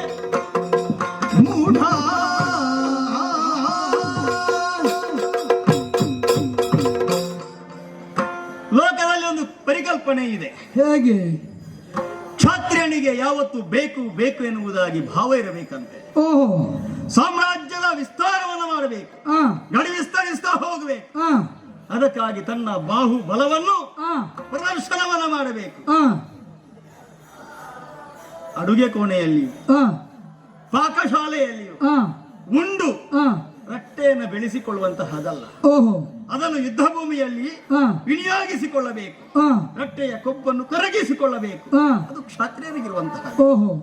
ಬೇಕು ಬೇಕು ಎನ್ನುವಂತಹದ್ದು, ಆ ಪಡೆದಿರುವಂತಹದ್ದು, ಗಳಿಸಿರುವಂತಹದ್ದು ಸಾಲದು ಆ ಎನ್ನುವಂತಹ ಭಾವ ಇರಬೇಕು. ಓಹೋ. ಯಾವುದಕ್ಕಾಗಿ? ಆ ಸಾಮ್ರಾಜ್ಯವನ್ನು ವಿಸ್ತರಿಸುವುದು ಯಾವುದಕ್ಕಾಗಿ? ಆ ರಾಜ್ಯದ ಒಳಿತಿಗಾಗಿ, ಹೌದು ರಾಜ್ಯದ ವಿಜೃಂಭಣೆಗಾಗಿ, ಹೌದು. ಅಭಿವೃದ್ಧಿಗಾಗಿ, ಶ್ರೇಯಸ್ಸಿಗಾಗಿ. ಆದರೆ ಆ ಬ್ರಾಹ್ಮಣ ವರ್ಗ ಇರ್ತದೆ, ಆ ಅವರದ್ದು ಸ್ವಭಾವತಃ ಎನ್ನುವಂತಹದ್ದು ಆ ಬೇಡ, ಹ, ಸಾಕು, ಹ. ಅಲ್ಪ ತೃಪ್ತಿ ಎನ್ನುವಂತಹ ಓಹೋ 3 ಹೊತ್ತಿನ ಬಿಟ್ಟು ಹ. ಇನ್ನೊಂದನ್ನು ಅವರು ಚಿಂತನೆ ಮಾಡಬಾರದು. ಹ, ಅದಕ್ಕಾಗಿ ಅವರು ಬೇಡುತ್ತಾರೆ. ಹ, ಬೇಡುವುದರಿಂದ ಹ, ಕೊಡುವವನ ಶ್ರೇಷ್ಠತೆ ಹೆಚ್ಚಾಗುತ್ತದೆ. ಹ. ಬ್ರಾಹ್ಮಣೋರ್ವನು ಯಾವ ಮನೆಗೆ ಬೇಡುವುದಕ್ಕಾಗಿ ಹೋಗುತ್ತಾನೋ ಆ ಮನೆಗೆ ಯಜ್ಞನಾರಾಯಣನೇ ಅನುಗ್ರಹ ಮಾಡಿದ ಎನ್ನುವುದಾಗಿ ನಾವೆಲ್ಲರೂ ತಿಳಿದುಕೊಂಡವರಿದ್ದೇವೆ. ಪರಮ ವೈಷ್ಣವರಲ್ಲವೇ ನೀವು? ಹೌದಪ್ಪ. ಬ್ರಾಹ್ಮಣನಾಗುವುದಕ್ಕೆ ನೀನು ಹೊರಟಿಯೋ ಏನು? ಓಹೋ ದ್ವಿಜ, ಹ, 2 ಜನ್ಮ. ಹ. ಬ್ರಾಹ್ಮಣನಿಗೆ 2 ಜನ್ಮ ಬರ್ತದೆ ಅಂತ. ಹೌದೇ? ಬ್ರಹ್ಮಜ್ಞಾನೇತಿ ಬ್ರಾಹ್ಮಣ ವೇದಾಧ್ಯಯನತಿ ವಿಪ್ರಹ ಎನ್ನುವುದಕ್ಕೆ ಕರೆಯುತ್ತಾರೆ. ಹ, ಸಂಸ್ಕಾರವನ್ನ ಪಡೆದರೆ ಹ. ಆತನು ದ್ವಿಜನಾಗುತ್ತಾನೆ. ಓಹೋ ಉಪನಯನ ಹ, ಎನ್ನುವಂತಹ ಸಂಸ್ಕಾರವಾಗುತ್ತದೆ. ಹ. ಏನು? ಎರಡನೇ ಕಣ್ಣು. ಎರಡನೇ ಕಣ್ಣು ಅವನಿಗೆ ಸಿಗುತ್ತದೆ. ಹ. ಸಂಸ್ಕಾರದ ಕಣ್ಣು ಹೌದು. ಅವನಿಗೆ ಸಿಗುತ್ತದೆ. ಹ, ಆವಾಗ ದ್ವಿಜ ಹ, ಅಂದ್ರೆ 2ನೇ ಜನ್ಮ, ಹ. ಪುನರ್ಜನ್ಮ. ಸಂಸ್ಕಾರವು ಲಭಿಸಿದಂತಹ ಸಂದರ್ಭದಲ್ಲಿ ಹ. 2ನೇ ಜನ್ಮವಾಗುತ್ತದೆ. ಹ, ಅರಗಿನ ಮನೆಯಲ್ಲಿ ಪಾಂಡವರು ಸುಟ್ಟು ಹೋದರು ಎನ್ನುವುದಾಗಿ ಭಾವಿಸಿತು. ಹ. ಏಕಚಕ್ರನಗರದಲ್ಲಿ ಜನ್ಮವನ್ನು ಪಡೆದರು. ಓ, ಅಂದ್ರೆ ಅಲ್ಲಿ ನೀವು ಪ್ರಕಟಗೊಂಡಿರಿ. ಹ, ದ್ವಿಜ ಹ, ಅಲ್ಲಿ ನಿಮಗೆ ಆರೋಪಿಸಲ್ಪಟ್ಟಿತ್ತು. ಹ. ಆ ಬಳಿಕ ಬ್ರಾಹ್ಮಣ ವೇಷವನ್ನ ಮಾಡಿದ್ರಿ. ಹೌದು. ಏಕಚಕ್ರ ನಗರದಲ್ಲಿ ಹ, ನೀವು ಭಿಕ್ಷೆಯನ್ನ ಬೇಡಿದ್ರಿ. ಹ, ಬ್ರಾಹ್ಮಣ ವೇಷಧಾರಿ ಆದವರು ನೀವು ಹೌದು. ಹ, ಅದೇ ವೇಷವನ್ನು ಧರಿಸಿದಂತಹ ನೀನು ಹ. ಈಗಲೂ ವೇಷ ಕಟ್ಟಿಕೊಂಡು ಬಂದವನ ಎನ್ನುವಂತಹ ಆ ಮೂಢತ್ವ ಎನ್ನುವಂತಹ ನಿನಗೆ ಆವರಿಸಲ್ಪಟ್ಟಿದೆಯೋ ಏನು? ಹ, ವನವಾಸದಲ್ಲಿ, ಹ. ಅಜ್ಞಾತವಾಸದಲ್ಲಿ ಹ. 13 ವರ್ಷ ಹ. ಕಳೆದು ಹೋದವರು ನೀವು. ಹ, ಮತ್ತೆ ಪ್ರಕಟವಾದವರು, ಹ, ಮತ್ತೆ ಜನ್ಮವನ್ನು ಪಡೆದವರು, ಹ. ಅಂದ್ರೆ ಪ್ರಕಟವಾದವರು ನೀವು. ಹ. ಅಲ್ಲಿ ಮತ್ತೊಮ್ಮೆ ನಿನಗೆ ದ್ವಿಜತ್ವ ಎನ್ನುವಂತಹದ್ದು ಹ. ಆರೋಪಿಸಲ್ಪಟ್ಟಿತ್ತು. ಓಹೋ ಅಲ್ಲ, ನಾನು ಕಲ್ಪಿಸಿಕೊಂಡದ್ದು ನಿನ್ನ ಭಾವವನ್ನು ಕಂಡಾಗ, ಹ. ನಿನ್ನ ಭಾವನೆಯನ್ನು ನಾನು ಹ. ಈ ರೀತಿಯಲ್ಲಿ ಹ, ಚಿತ್ರಣವನ್ನು ಮಾಡುವುದಕ್ಕೆ ಬಂದಿದ್ದು. ಹ. ಇಲ್ಲದೇ ಇದ್ದಾರೆ ಹ. ಗಾಂಡಿವಿ, ಹ. ದಶನಾಮದಾವಳಿ, ಹ. ಮುರುಳಾಕದ ಗಂಡ, ಅಯ್ಯೋ ಅಂತಹದು ಇಂತಹದು ನಾನು ಅದು ಇದು ಎನ್ನುವುದಾಗಿ ಎಲ್ಲರಿಂದಲೂ ಕರೆಸಿಕೊಂಡಂತಹ ಹ, ರೂಢಿಗಳು ಭಟನೆಂಬರು ಇವರೆಲ್ಲರೂ. ಹ, ಇನ್ನನ್ನು ಕರೆಯುವುದು ಹೇಗೆ? ಹ. ಭಟ. ದುಷ್ಟದ್ಯುಮ್ನನು ಸೇನಾ ಹ, ಪ್ರಧಾನ ನಾಯಕನು ಹೌದಾಗಿದ್ದರೂ ಕೂಡ ಹ, ಸೇನಾ ನೇತೃತ್ವ ಇದ್ದಂತಹದ್ದು ಯಾರ ಕೈಯಲ್ಲಿ? ಹ, ಮಧ್ಯಮ ಬಾಂಧವನಾಗಿರುವಂತಹ ಅರ್ಜುನನ ಕೈಯಲ್ಲಿ. ಹ. ಈಗಲೂ ಸೇನಾ ನಾಯಕನಾಗಿರುವಂತಹವನು ಹ. ದುಷ್ಟದ್ಯುಮ್ನೇ ಹೌದು. ಹ. ಆದರೂ ಪ್ರಧಾನ ಭಟನ ಪ್ರಧಾನ ಭೂಮಿಯಲ್ಲಿ ಕಾಣಿಸಿಕೊಂಡವನು ಯಾರು? ಹ. ಅರ್ಜುನ. ಓಹೋ ನೀನಿದ್ದು ಹ. ಈಗ ನೀನು ಹೇಳ್ತಿ ಹ. ಸಾರಿಸುವಂತಹ ಕೆಲಸ. ಹ, ರೂಢಿಯ ಭಟನಾಗಿರುವಂತಹ ನೀನು ಹ. ಹುಡುಗ ಹ. ಭಿನ್ನಾಣದ ಬೆಳಗು ಮಾತುಗಳನ್ನು ಕಟ್ಟಿಡು. ಹ. ಆದ್ದರಿಂದ ಕಪ್ಪ ಕಾಣಿಕೆ ಕೊಡು ಅಂತ ಹೇಳ್ತಾ ಇದೆಯಲ್ಲ, ಹ. ಬೇಡುವುದಕ್ಕೆ ನಾನು ಬೇಡೋ ಬ್ರಾಹ್ಮಣನ ನೀನು ಏನಯ್ಯ ಇದು? ಸುಧನ್ವ, ಹ್ಮ್. ದ್ವಿಜನಾಗಿ ನೀನು ಬೇಡುತ್ತಾ ಇದ್ದೀಯ ಹ. ಎಂಬ ಮಾತನ್ನು ನೀನು ಹೇಳುತ್ತಾ ಇದ್ದಿ. ಹ್ಮ್. ಏಕಚಕ್ರ ನಗರದಲ್ಲಿ ಭಿಕ್ಷಾವೃತ್ತಿಯನ್ನು ಮಾಡಿದಂತಹ ನಾವು ಇಂದು ಕೂಡ ಆ ವೃತ್ತಿಯನ್ನು ಅನುಕರಿಸಿದ್ದೇವೆ. ಅದೇ ಗುಂಗಲ್ಲಿದ್ದೀಯಾ ಅಂತ ನೀನು. ಅಜನ, ಯಾಜನ, ಅಧ್ಯಯನ, ಅಧ್ಯಾಪಕನ, ದಾನ, ಪ್ರತಿಗಹನ, ಇದು 6 ಗುಣಗಳು ಇರುವುದು ಬ್ರಾಹ್ಮಣನಿಗೆ. ಹಾಗಿದ್ದರೆ ದ್ವಿಜೋತ್ತಮ ಎನ್ನುವ ನಿರ್ಣಾಯಕ ಹಂತಕ್ಕೆ ಬ್ರಾಹ್ಮಣ ಮುಟ್ಟಿದಂತಾದ್ರೆ ಬ್ರಾಹ್ಮಣನಿಗೆ ಅದು ಸರಿಯಾಗುತ್ತದೆ ಎನ್ನುವುದೇ ಮಾತು ಸತ್ಯವೇ ಹೌದು. ಹಾಗಿದ್ದರೆ ಇಲ್ಲಿ ದ್ವಿಜನಾಗಿ ನೀನು ಪ್ರಕಟಗೊಂಡಿದ್ದೀಯಾ ಎಂಬ ಮಾತನ್ನು ನೀನು ಹೇಳುತ್ತಾ ಇದ್ದಿ. ನಾನು ದ್ವಿಜನಾಗಿ ಹೇಳುತ್ತಿರುವುದಲ್ಲ, ಮತ್ತೆ ಲೋಕದ ಮಾತು ಹೇಗೆ ಎಂಬುದನ್ನು ಹೇಳುತ್ತಾ ಇದ್ದೇನೆ. ಹೇಗೆ? ಭೂತಳದಲ್ಲಿ ಅರ್ಜುನ ಆ, ಯಾವ ರೀತಿಯಾಗಿ ಬಿಲ್ಬಾಣಗಳನ್ನು ಪ್ರಯೋಗ ಮಾಡುತ್ತಾ ಇದೆಯಾ ನೀನು? ಆ, ಪ್ರಯೋಗಿಸುತ್ತಿರುವಂತಹ ಪ್ರತಿಯೊಂದು ಬಾಣಗಳನ್ನು ನಾನು ಆ. ಖಂಡಿಸ್ತಾ ಇದ್ದೇನೆ. ಓಹೋ ಮರಳಿ ಉಪಸಂಹಾರ ಮಾಡಿ ಪ್ರಯೋಗವನ್ನ ಮಾಡುತ್ತಾ ಇದ್ದೇನೆ. ಆ, ನೋಡುತ್ತಾ ಇದ್ದೇನೆ ನಿನ್ನ ಕರ ಚಮತ್ಕೃತಿ ಅನ್ನುವಂತಹ ಅದು. ಆ, ಪ್ರತಿಯಾಗಿ ನಾನು ಸ್ಪರ್ಧಿಯಾಗಿ ಹೊಡ್ತಾ ಇದ್ದೇನೆ. ಆ. ಏನಾಯ್ತು ಅದನ್ನು ನೋಡಿದೀಯಾ? ಆ. ನಿನ್ನ ಕಣ್ಣ ಮುಂದೆಯೇ ಕಾಣುತ್ತಾ ಇದೆಯಲ್ಲ. ಆ. ಹ, ನಿನ್ನ ಸಾರಥಿ ಆ. ಮಾಡಿದಂತಹ ಕಥೆ. ಆ, ಮಹಾರಥಿಯಾಗಿರುವಂತಹ ನೀನು ಆ. ಸುಧನ್ವನ ಮುಂದೆ ಸೆಣಸುವುದಕ್ಕಾಗದೆ ಸಾರಥಿಯನ್ನು ಉಳಿಸಿಕೊಳ್ಳುವಲ್ಲಿ ನಿನ್ನಲ್ಲಿ ಆಗಲಿಲ್ಲ. ಕಾರಣ ಎಲ್ಲಿ? ಪರಿಣಾಮ ಎಲ್ಲಿಯವರೆಗೆ ಮುಂದುವರಿದು ಬಂದಿತ್ತು. ಹಾಗಾದರೆ ಹೋರಾಟವನ್ನ ಮಾಡಬೇಕು ಅಂತಾದರೆ ಆ. ನಿನಗೆ ಯಾರು ಬೇಕು? ಯಾರು ಬೇಕು? ಓ. ಈ ಹುಲು ಸಾರಥಿಯಿಂದ ಮಹಾರಥಿಯಾದಂತಹ ನಿನ್ನನ್ನು ಉಳಿಸಿಕೊಳ್ಳುವುದಕ್ಕೆ ಆಗುವುದಿಲ್ಲ. ಆ. ಕುರುಕ್ಷೇತ್ರ ರಣಾಂಗಣದಲ್ಲಿ 18 ದಿವಸಗಳ ಪರ್ಯಂತರವಾಗಿ ನಿನ್ನದಾದಂತಹ ಪರಾಕ್ರಮಗಳು ಮೆರೆದಿದೆ. ಆ.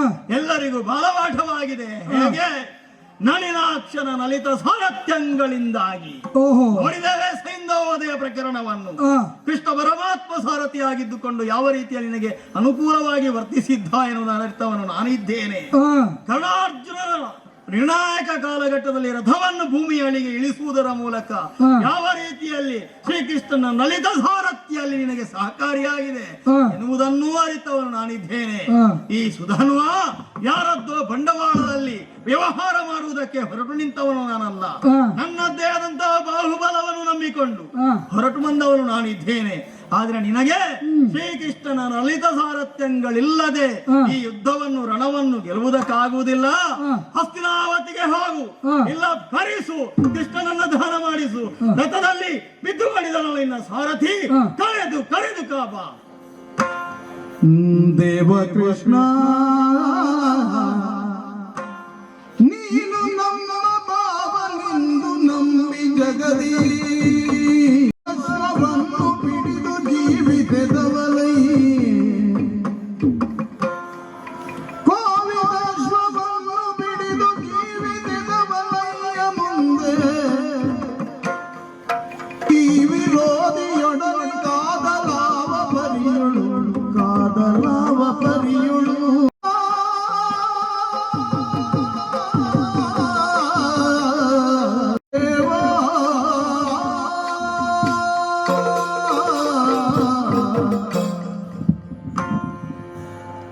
ಏನಾಗಿ ಹೋಯಿತು ರಣಧಾರುಣಿಯಲ್ಲಿ? ಖಾಳ ಖಾಳಿಯಾಗಿ ಸುಧನ್ವನ ನಡನೆ ಹೋರಾಡುತ್ತಿದ್ದಂತಹ ಈ ಅರ್ಜುನನಿಂದ ರಥವಿಹೀನ, ಶಸ್ತ್ರವಿಹೀನ, ಸಾರಥಿ ವಿಹೀನನಾಗಿ ಹೋದನಲ್ಲ. ಹೇಳಿದನಲ್ಲ, ಲಲಿತ ಸಾರಥ್ಯಗಳಿಲ್ಲದೆ ಗೆಲುವು ನಿನಗೆ ಅಸಾಧ್ಯ ಎಂದು ಹೇಳಿದನಲ್ಲ. ಹಾಗಿದ್ದರೆ ಇನ್ನು ನಾನು ಇವನೊಡನೆ ಯುದ್ಧವನ್ನು ಮಾಡಿಯೂ ಫಲವಿಲ್ಲದಾಯಿತು. ಹೇಳಿದ್ದಾನಲ್ಲ ಅಂದೆ, ಕರ್ಮಾಣ್ಯೇ ವಾಧಿಕಾರಸ್ಥೆ ಮಾ ಫಲೇಶು ಕದಾಚನ. ಫಲದತ್ತ ನೀನು ಯೋಚನೆ ಮಾಡಬೇಡ, ಕರ್ಮವನ್ನು ಮಾಡು ಅಂತ ಹೇಳಿದ. ನಾನು ಕರ್ಮದತ್ತ ಮುಖ ಮಾಡಿದವನಲ್ಲವೇ? ಹಾಗಿದ್ದರೆ ಯಾಕೆ ಇನ್ನು ಹೀಗಾಯಿತು ನನಗೆ? ಧರ್ಮಕ್ಷೇತ್ರ ಕುರುಕ್ಷೇತ್ರ ಸಮಾವೇತಾಯುತ್ಸವ ಅಂದು ಹೇಳಿದ ಮಾತು ಇಂದು ನನ್ನ ಕಿವಿಯಲ್ಲಿ ಗುರುಗುಟ್ಟುತ್ತಾ ಇದೆ. ಮಾಮಕಶ್ಚೈವ ಕುರು ಕಿಮ ಕುರುವತ ಪಾಂಡವ ಧನುರ್ಧೇರು ಧನಂಜಯ ಏಕಮೇವ ಧನಂಜಯ ಎಂದು ಹೇಳಿದಂತಹ ಶ್ರೀಕೃಷ್ಣನೆಂದು ಸಾರಥ್ಯವಿಲ್ಲದೆ ನನಗೆ ಹೀಗಾಗಿ ಹೋಯಿತು. ಪರಮ ವೈಷ್ಣವನು ಅಂತ ನೀಲಧ್ವಜನೆ ಹೇಳಿದನು. ಹಾಗಿದ್ದರೂ ಕೃಷ್ಣನ ಸಾರಥ್ಯವಿಲ್ಲದೆ ಕೇವಲ ಒಬ್ಬ ಸಾರಥಿಯನ್ನು ಹಿಡಿದುಕೊಂಡು ಯುದ್ಧ ಮಾಡಿದೆ ಅಂತಾದ್ರೆ ಇವನಲ್ಲಿ ಗೆಲುವು ಸಾಧ್ಯವೇ? ಕೃಷ್ಣ ಕೃಷ್ಣ ಇದೋ ಇದೋ ಕೋವಿದಶ್ವವನ್ನು ಬಿಡಿದೆ ಅಂದ್ರೆ ಏನು ಬಲ್ಲಯ್ಯ? ಈ ದೇಹವೆಂಬುದು 4 ಕಾಲಿನ ಹಯದ ಹಾಗೆ ಕಂಡೆನು ಕೃಷ್ಣ. ಎಲ್ಲವೂ ನಶ್ವರ, ಪಂಚಭೂತಾತ್ಮಕವಾದ ಈ ಶರೀರದಲ್ಲಿ ನೀನಿಲ್ಲದೆ ಮತ್ತಿನ್ಯಾರು ಇರುವುದಕ್ಕೆ ಸ್ವಾಮಿ? ನಿನ್ನ ಆಜ್ಞೆ ಇಲ್ಲದೆ ತೃಣವೆಂದು ದೃಢವಾಗದು, ಘನವಾಗದು.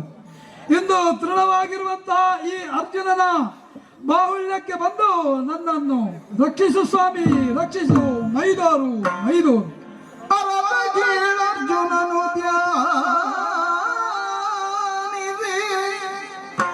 ಅರಿತ ಅಚ್ಯುತನಿ ಭಪುರದುಳು ಎಚ್ಚರಿಸಿದನು ಹಂಸಧ್ವಜನ ಧರದುರವ ಧರ್ಮಜಗೆ ಒರೆದು ಧೈರ್ಯವ ಬಹಿರದಲ್ಲಿ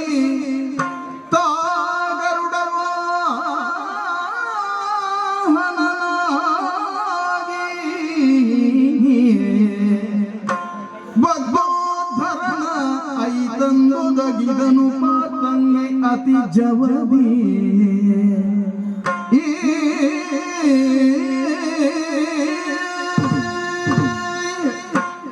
ಅಪಜಯವೇ? ಸೋತು ಹೋದನೇ ವಿಜಯ. ಎದುರಾಳಿಗೆ ಆಗಿ ಬಂದವನು ಪರಮ ವೈಷ್ಣವ ಸುಧನ್ವ. ತನ್ನ ಪರಮ ಭಕ್ತಿಯಿಂದಲೇ ನನ್ನನ್ನು ಗೆದ್ದುಕೊಂಡವ. ನಾನೇ ಅವನ ಮುಂದೆ ಸೋತಿದ್ದೇನೆ. ಭೌತಿಕವಾಗಿ ಅರ್ಜುನ ಸೋಲುವುದು ದೊಡ್ಡದೇ. ಅಶ್ವಮೇಧ ಯಾಗದ ಕುದುರೆಯ ರಕ್ಷಕನಾಗಿ ದೀಕ್ಷಿತನಾಗಿ ಪಡೆದುಕೊಂಡು ಹೋದವನೇ ಅರ್ಜುನ. ಅಶ್ವಮೇಧ ಯಾಗ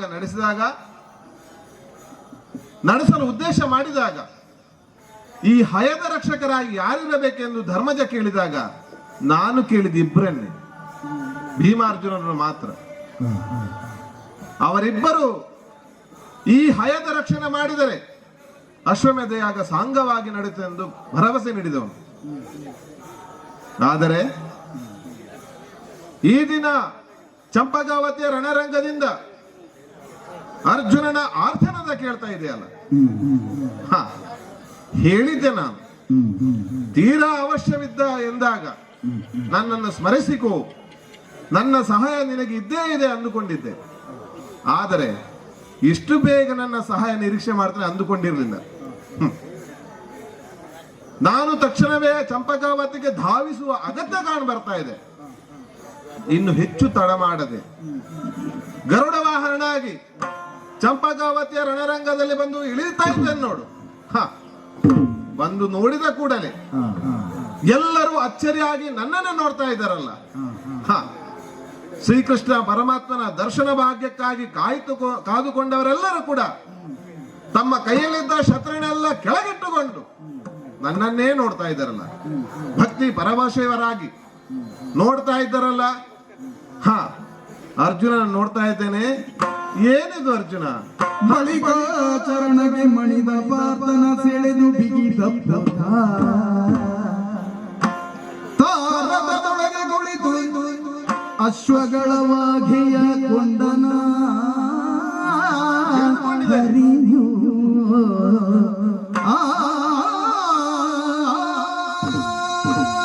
ಅನ್ಯಥಾ ಶರಣಂ ನಾಸ್ತಿ ತ್ವಮೇವ ಶರಣಂ ಮಮ ತಸ್ಮಾತ್ ಕಾರುಣ್ಯ ಭಾವೇನ ರಕ್ಷ ರಕ್ಷ ಶ್ರೀಕೃಷ್ಣ. ಪಾರ್ಥ, ದುಃಖಿತನಾಗಿದ್ದೀಯಾ? ನನ್ನ ಗರುಡನ ರೆಕ್ಕೆಯ ಬಲದಿಂದ ಬೀಸುತ್ತಿದ್ದ ಗಾಳಿ ನಿನಗೆ ತಂಪಡರಿತಲ್ವೇ? ತಂಗಾಳಿ ಬೀಸ್ತಾ ಇದೆ ಅಲ್ವೇ? ಎಲ್ಲೋ ಒಂದು ಕಡೆ ಒಳ್ಳೆಯ ಘಟನೆ ನಡೀತಿದೆ ಅನ್ನುವುದಕ್ಕೆ ಇದು ಸಾಕ್ಷಿ ಅಲ್ಲವೇ ಅರ್ಜುನ? ನಿನ್ನ ದರ್ಶನದಿಂದಲೇ ಪುನೀತನಾದೆ ಸ್ವಾಮಿ. ನೀನು ನನ್ನನ್ನು ಬಾಚಿ ತಬ್ಬಿಕೊಂಡಾಗ ನನ್ನ ಮೈಯಲ್ಲಿ ಅತಿಯಾವುದೋ ಒಂದು ಶಕ್ತಿ ಸಂಚಾರವಾದ ಹಾಗಾಯಿತು. ಹೊಸ ಚೈತನ್ಯ ಮೂಡಿತಲ್ಲವೇ? ಹೌದು ಸ್ವಾಮಿ. ಹಾಗಿದ್ದರೆ ಆ, ಇದು ಆ, ಸಾರಥಿಯ ಸ್ಥಾನವನ್ನು ನಾನು ತುಂಬಿಕೊಂಡಿದ್ದೇನೆ. ಆ, ಕುದುರೆಯ ಹಯವನ್ನು ಆ, ವಾಗೆಯನ್ನು ಹಿಡಿದುಕೊಂಡಿದ್ದೇನೆ. ಎಡಗೈಯಲ್ಲಿ ವಾಗೆಯನ್ನು ಹಿಡ್ಕೊಂಡಿದ್ದೇನೆ, ಬಲಗೈಯಲ್ಲಿ ಚಮಟೆಯನ್ನು ಹಿಡ್ಕೊಂಡಿದ್ದೇನೆ. ಆ. ನೋಡುವ ಎದುರುಗಡೆ ಏನು ಪ್ರತಿಕ್ರಿಯೆ ಬರುತ್ತೆ ಹೇಳಿಕೊಂಡು. ಕಂಡು ಬೀಳಲು ಸಪದ ಹರುಜದೆ. ಆ,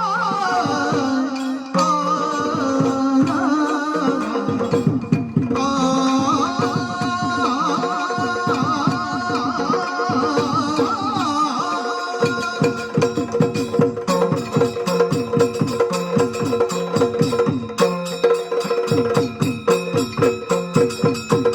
ಕಂಡು ಬೀಳಲು ಸಪದ ಹರುಜದೆ. ತಿಂಡುಗೆಡ ದುರೆ ನಮಿಸಿ ತನ್ನಯ ಗಂಡು ತನಗೆದು ಸಾಕು, ತನ್ನಯ ಗಂಡು ತನಗೆದು ಸಾಕು. ನಡಕೈಗೊಂಡ ಕೆಳಗ ಕಂಡು ಬುಡಕುಳುತ್ತವದ ಹರುಜದಿ.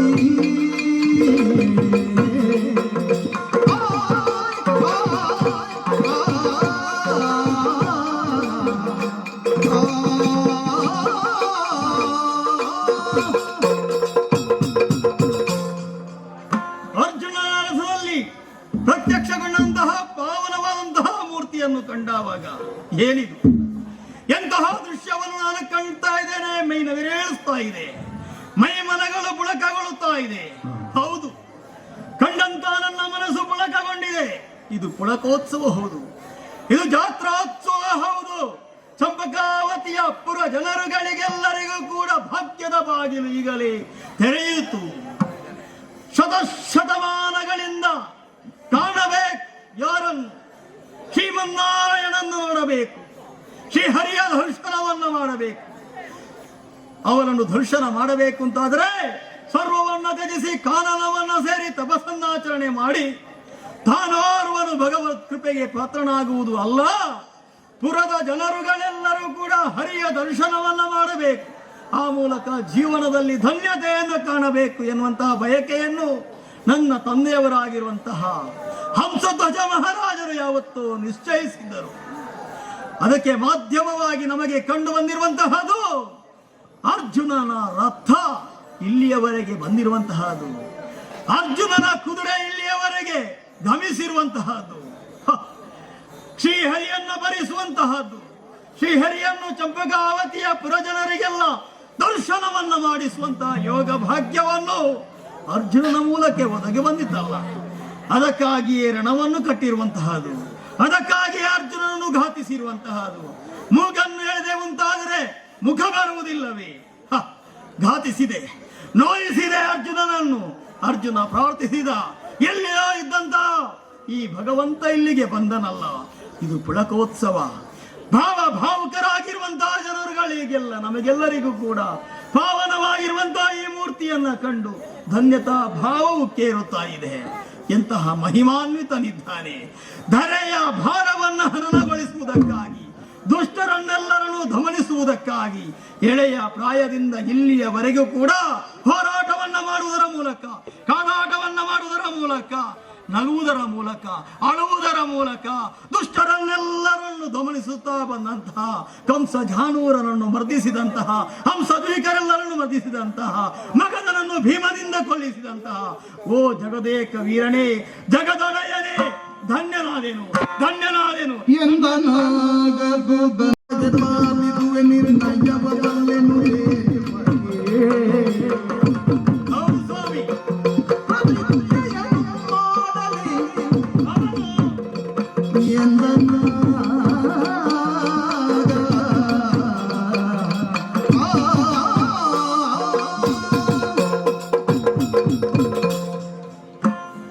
ಕೃಷ್ಣಾಯ ವಾಸುದೇವಾಯ ದೇವಕಿ ನಂದನಾಯ ಚ ನಂದಗೋಪ ಕುಮಾರಾಯ ನಮೋ ನಮಃ.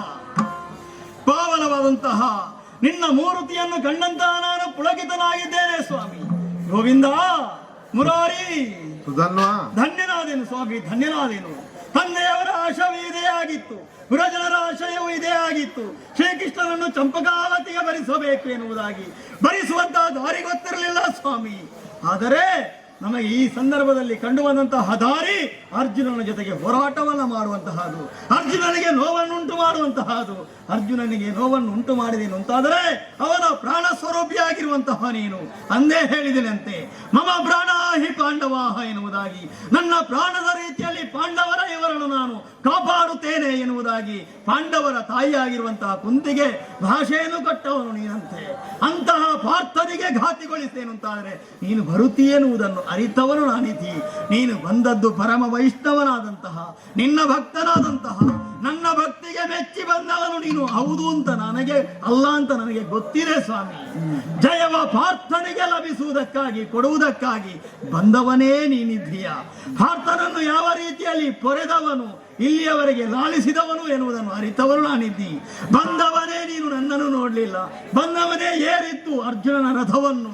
ಅರ್ಜುನನ ರಥದ ಮೂತಿಯಲ್ಲಿ ಕುಳಿತು ವಾಗ್ಗೇಯವನ್ನು ಹಿಡಿದು ಚಮ್ಮಟಿಕೆಯನ್ನು ಬೀಸುತ್ತಾ, ಕುದುರೆಗಳ ಬೆನ್ನನ್ನು ಚಪ್ಪರಿಸುತ್ತಾ, ಅವುಗಳಿಗೆ ಉತ್ಸಾಹವನ್ನು ಕೊಡುತ್ತಾ, ರಣಘೋಷವನ್ನು ಮಾಡುತ್ತಾ ಅರ್ಜುನನಿಗೆ ಉತ್ಸಾಹವನ್ನು ತುಂಬುತ್ತಾ ಇದೆಯಲ್ಲ ಸ್ವಾಮಿ. ಈಗಲಾದರೂ ನೋಡುವ ಪಾರ್ಥನು ಎಷ್ಟು, ಸುಧನ್ವ ಎಷ್ಟು ಎನ್ನುವುದು ನಿಷ್ಕರ್ಷಗೆ ಬರಲಿ. ಅವನಿಗೆ ಒಂದು ಉತ್ಸಾಹ ಬರಬೇಕು ಅಂತಾದರೆ ಅವನು ಪ್ರತಿಜ್ಞಾ ಪ್ರವೀಣನಂತೆ, ಕರ್ಣನನ್ನು ಇಂದು ರಾತ್ರಿ ಬೆಳಗಾಗುವುದರೊಳಗೆ ಕೊಂದು ಮುಗಿಸ್ತೇನೆ ಎನ್ನುವುದಾಗಿ ಕುರುಕ್ಷೇತ್ರ ಯುದ್ಧ ಭೂಮಿಯಲ್ಲಿ ಕೂಡ ಪ್ರತಿಜ್ಞೆಯನ್ನು ಮಾಡಿದನು ಹೌದಂತೆ. ಸೈಂಧವ ವಧೆಯನ್ನು ಮಾಡುತ್ತೇನೆ ಎನ್ನುವುದಾಗಿ ಪ್ರತಿಜ್ಞೆಯನ್ನು ಮಾಡಿದನು ಹೌದಂತೆ. ಈ ಸುಧನ್ವನಿದ್ದಾನೆ, ತದೇಗಚಿತ್ತನಿದ್ದಾನೆ. ತುಂಬು ಹೃದಯದಿಂದ, ತೆರೆದ ಹೃದಯದಿಂದ ನನ್ನದಾದಂತಹ ಬಾಹುಬಲವನ್ನು ಪ್ರದರ್ಶನ ಮಾಡುವುದಕ್ಕಾಗಿ, ನಿನ್ನ ಸಾರಥ್ಯದ ಮುಂದೆ ಅರ್ಜುನನ್ನ ಎದುರಿಸುವುದಕ್ಕಾಗಿ ಬಂದವನು ನಾನಿದ್ದೇನೆ. ನೋಡೋಣ ನನ್ನನ್ನು ಎದುರಿಸುವಂತಹ ಚಾಕಚಕ್ಯತೆ ಆ ಧನುಷ್ಠೇಂಕರ ಈಗಲೂ ಅವನಲ್ಲಿ ಸ್ಥಾಯಿಯಾಗಿ ಉಳಿದದು ಹೌದು ಅಂತಾದರೆ ಪ್ರತಿಜ್ಞೆಯನ್ನು ಮಾಡಲಿ. ನೋಡೋಣ ನೋಡೋಣ.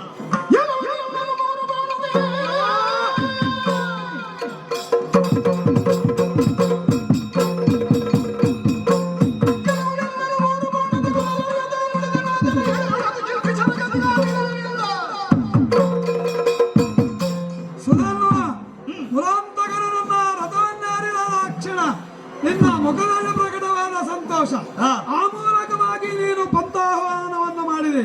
ಪಾಂಡವರನ್ನು ಗೆಲ್ಲಿಸುವ ಛಲವಿರುವ ದೇವನು ನೀನಂತಾದ್ರೆ ಪ್ರತಿಜ್ಞೆಯನ್ನು ಮಾಡಿಸು ಅಂತ ಹೇಳಿದೆಯಲ್ಲ. ಮಾಡು, ನೋಡೋಣ. ಇದು ಶ್ರೀಕೃಷ್ಣನ ಪಾದದಾನಿಯಾಗಿ ಹೇಳ್ತಾ ಇದ್ದೇನೆ. ಏನು? ನಿನ್ನನ್ನು 3 ಬಾಣದಲ್ಲಿ ಕೊಲ್ಲದೆ ಇದ್ದೇನೆ ಅಂತಾದ್ರೆ ಶ್ರೀಕೃಷ್ಣನ ಭಕ್ತನಾನಲ್ಲ.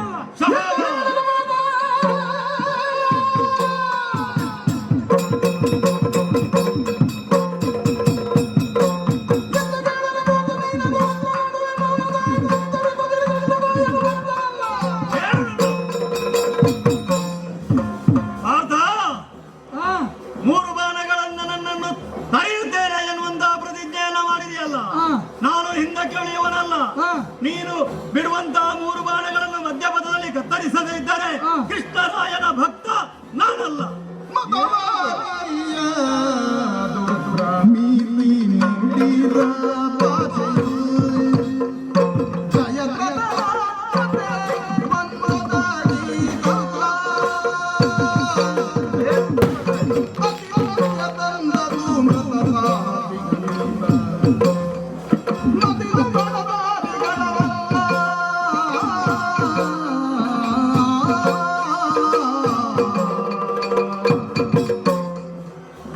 ಅರ್ಜುನ, ದೇವ ಏನಿದು ಪ್ರತಿಜ್ಞೆ? ತಪ್ಪಾಯ್ತು. ನಾನು ಬರುವವರೆಗೆ ನೀನು ಮುಕ್ತ ಆಗಿದ್ದೆ. ಹಾ ನಾನು ಬಂದ ನಂತರ ಕೂಡ ನೀನು ಈ ರೀತಿಯಾಗಿ ಮಾತಾಡ್ತಾ ಹೋದ್ರೆ ಹಾ ಅದಕ್ಕೆ ಅರ್ಥವಿದೆ. ನೀನು ಇರುವುದರಿಂದಲ ಈ ಮಾತು. ಕುರುಕ್ಷೇತ್ರ ಯುದ್ಧ ಸಂದರ್ಭದಲ್ಲಿ ಹಾ ಜಯದ್ರಥನನ್ನು ಇಂದು ಸಂಜೆ ಆಗುವುದರ ಒಳಗಡೆ ಹಾ ಕೊಲ್ಲದೆ ಹೋದರೆ ಹಾ ಅಗ್ನಿಗೆ ಆಹುತಿ ಆಗುತ್ತೇನೆ ಎಂದು ಪ್ರತಿಜ್ಞೆ ಮಾಡಿದ್ದೆ. ಹೌದು. ಜಯದ್ರಥ ಅಂತ ಒಬ್ಬ ಕಡು ವೈರಿಯಾಗಿದ್ದ. ಹಾ ಅವನನ್ನು ಕೊಲ್ಲದೆ ವಿಧಿ ಇರಲಿಲ್ಲ. ಇವನು ವೈರಿ ಅಲ್ವೇ ಸ್ವಾಮಿ? ಇವನನ್ನು ವೈರಿ ಅಂದುಕೊಂಡೆ. ಅಲ್ವೇ? ಯಾರಿವನು? ಯಾರಿವನು?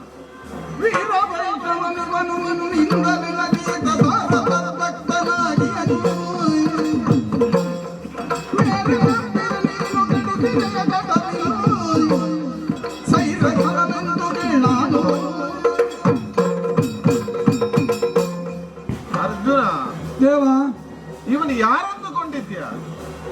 ಸುಧನ್ವನಲ್ವೇ? ಇಂಥ ಶ್ರೇಷ್ಠ ಭಾಗವತರನ್ನು ಹಾ ಕೇವಲ ನೀನು ವೈರಿ ಅಂದುಕೊಂಡು ಹಾ ಕೊಲ್ಲಲು ಹೊರಟಿದ್ಯಲ್ಲ. ಹ.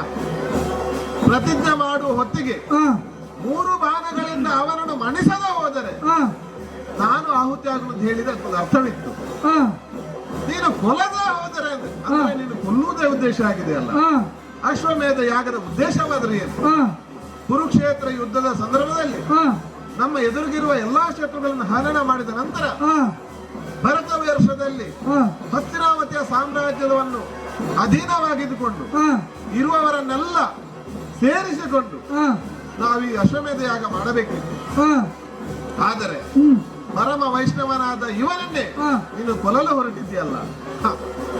ಇಂಥ ಶ್ರೇಷ್ಠ ಭಕ್ತನಿವನು. ಹಾ ನನಗಾದ್ರೂ ಗಮನಿಸಿ, ಹಾ ನನ್ನ ಶ್ರೇಷ್ಠ ಭಕ್ತ ಅವನು. ಹಾ ಒಂದು ಕಡೆಯಿಂದ ನೀನು ಶ್ರೇಷ್ಠ ಭಕ್ತನಾಗಿದ್ದೀಯ. ಹೌದು. ಇಬ್ಬರಲ್ಲಿ ಯಾರನ್ನು ಆಯ್ಕೆ ಮಾಡು ಅನ್ನೋದೇ ಪ್ರಶ್ನೆ ಆಗಿದೆಯಲ್ಲ. ಹಾ ಅವನಾದರೂ ಹಾ ಸದಾಕಾಲ ನನ್ನ ಮೇಲಿನ ಭಕ್ತಿಯಿಂದ ಹಾ ಆ ರೀತಿಯ ಭಾವದಿಂದ ಹಾ ನನ್ನನ್ನು ಪೂರೈಸಿಕೊಂಡು ಬಂದವನು. ಹಾ ನಿನಗೆ ಹಾ ನಾನು ಜೀವಭಾವ ಆದ್ರೆ ಹಾ ಅವನಿಗೆ ದೇವಭಾವ. ಓಹೋ ಆ ಭಾವದಿಂದ ಸದಾಕಾಲ ನನ್ನನ್ನು ಪೂರೈಸಿಕೊಂಡು ಬಂದವನು. ಹಾ ಒಬ್ಬಳು ತಾಯಿ ಹಾ ತನ್ನ 2 ಮಕ್ಕಳಲ್ಲಿ ಹಾ ಯಾರನ್ನು ಭಿನ್ನವೆಂದು ಕಾಣಲು ಸಾಧ್ಯವಿಲ್ಲವೋ ಹಾ ಅದೇ ರೀತಿಯ ಪರಿಸ್ಥಿತಿ ನನ್ನದಾಗಿದೆ. ಹಾ ಆ ಮಗು ಹಾ ತಾಯಿಯ ಹಿಂದಿನಿಂದ ಸೆರಗೆ ಹಿಡಿದುಕೊಂಡು ಬಂದರೆ ಹಾ ನೀನು ನನ್ನ ಮಡಿಲಲ್ಲಿದ್ದೀಯ. ಹಾ ಯಾವ ಮಗು ಮಡಿಲಲ್ಲಿದ್ಯೋ ಇನ್ನೊಂದು ಮಗು ನನ್ನನ್ನು ಸೆರಗೆಡಿದುಕೊಂಡು ಬಂದ ಸಂದರ್ಭದಲ್ಲಿ ಅವರಿಬ್ಬರನ್ನು ಭಿನ್ನತೆಯಿಂದ ನೋಡಲು ನನ್ನನ್ನು ಸಾಧ್ಯವಿಲ್ಲ. ಹಾ ಹಾಗೆ ಲೋಕದಲ್ಲೊಂದು ಮಾತಿದೆ, ಹಾ ಮಾರ್ಜಾಲ ಪ್ರೀತಿ ಮತ್ತು ಮರ್ಕಟ ಪ್ರೀತಿ ಅನ್ನೋದು. ಓಹೋ ಮರ್ಕಟದ ಮರಿಗಳು ತನ್ನ ತಾಯಿಯನ್ನು ಬಿಗಿಯಾಗಿ ಅಪ್ಪಿಕೊಂಡ್ರೆ ಹಾ ಮಾರ್ಜಲವು ತನ್ನ ಮರಿಯನ್ನು ಕುತ್ತಿಗೆಯ ಭಾಗದಲ್ಲಿ ಗಟ್ಟಿಯಾಗಿ ಕಚ್ಚಿಕೊಂಡು ಹಾ ಅದನ್ನು ಸಂರಕ್ಷಣೆ ಮಾಡ್ತದೆ. ಓಹೋ ನೀನು ನನ್ನನ್ನು ಅಪ್ಪಿಕೊಂಡಿದ್ಯಾ, ಹಾ ಅವನು ನನ್ನನ್ನು ಅಪ್ಪಿಕೊಂಡಿದ್ದಾನೆ. ಹಾ ಹಾಗಾಗಿ ಹಾ ಇಬ್ಬರಲ್ಲಿ ಭಿನ್ನತೆ ಕಾಣಲಾರೆ. ಹಾ ಮನಸ್ಸಿನಲ್ಲಿ ಹಾ ಉಮ್ಮಳಿಸಿಕೆ ಬರ್ತಾ ಇದೆ, ಉಮ್ಮಳಿಕೆ ಬರ್ತಾ ಇದೆ ಅಲ್ವಾ? ತಿಳಿದೆನು ನಿನ್ನಯ ಚಿತ್ತದು ಮಳಿಗೆಯ ನಿಜದೊಳವ.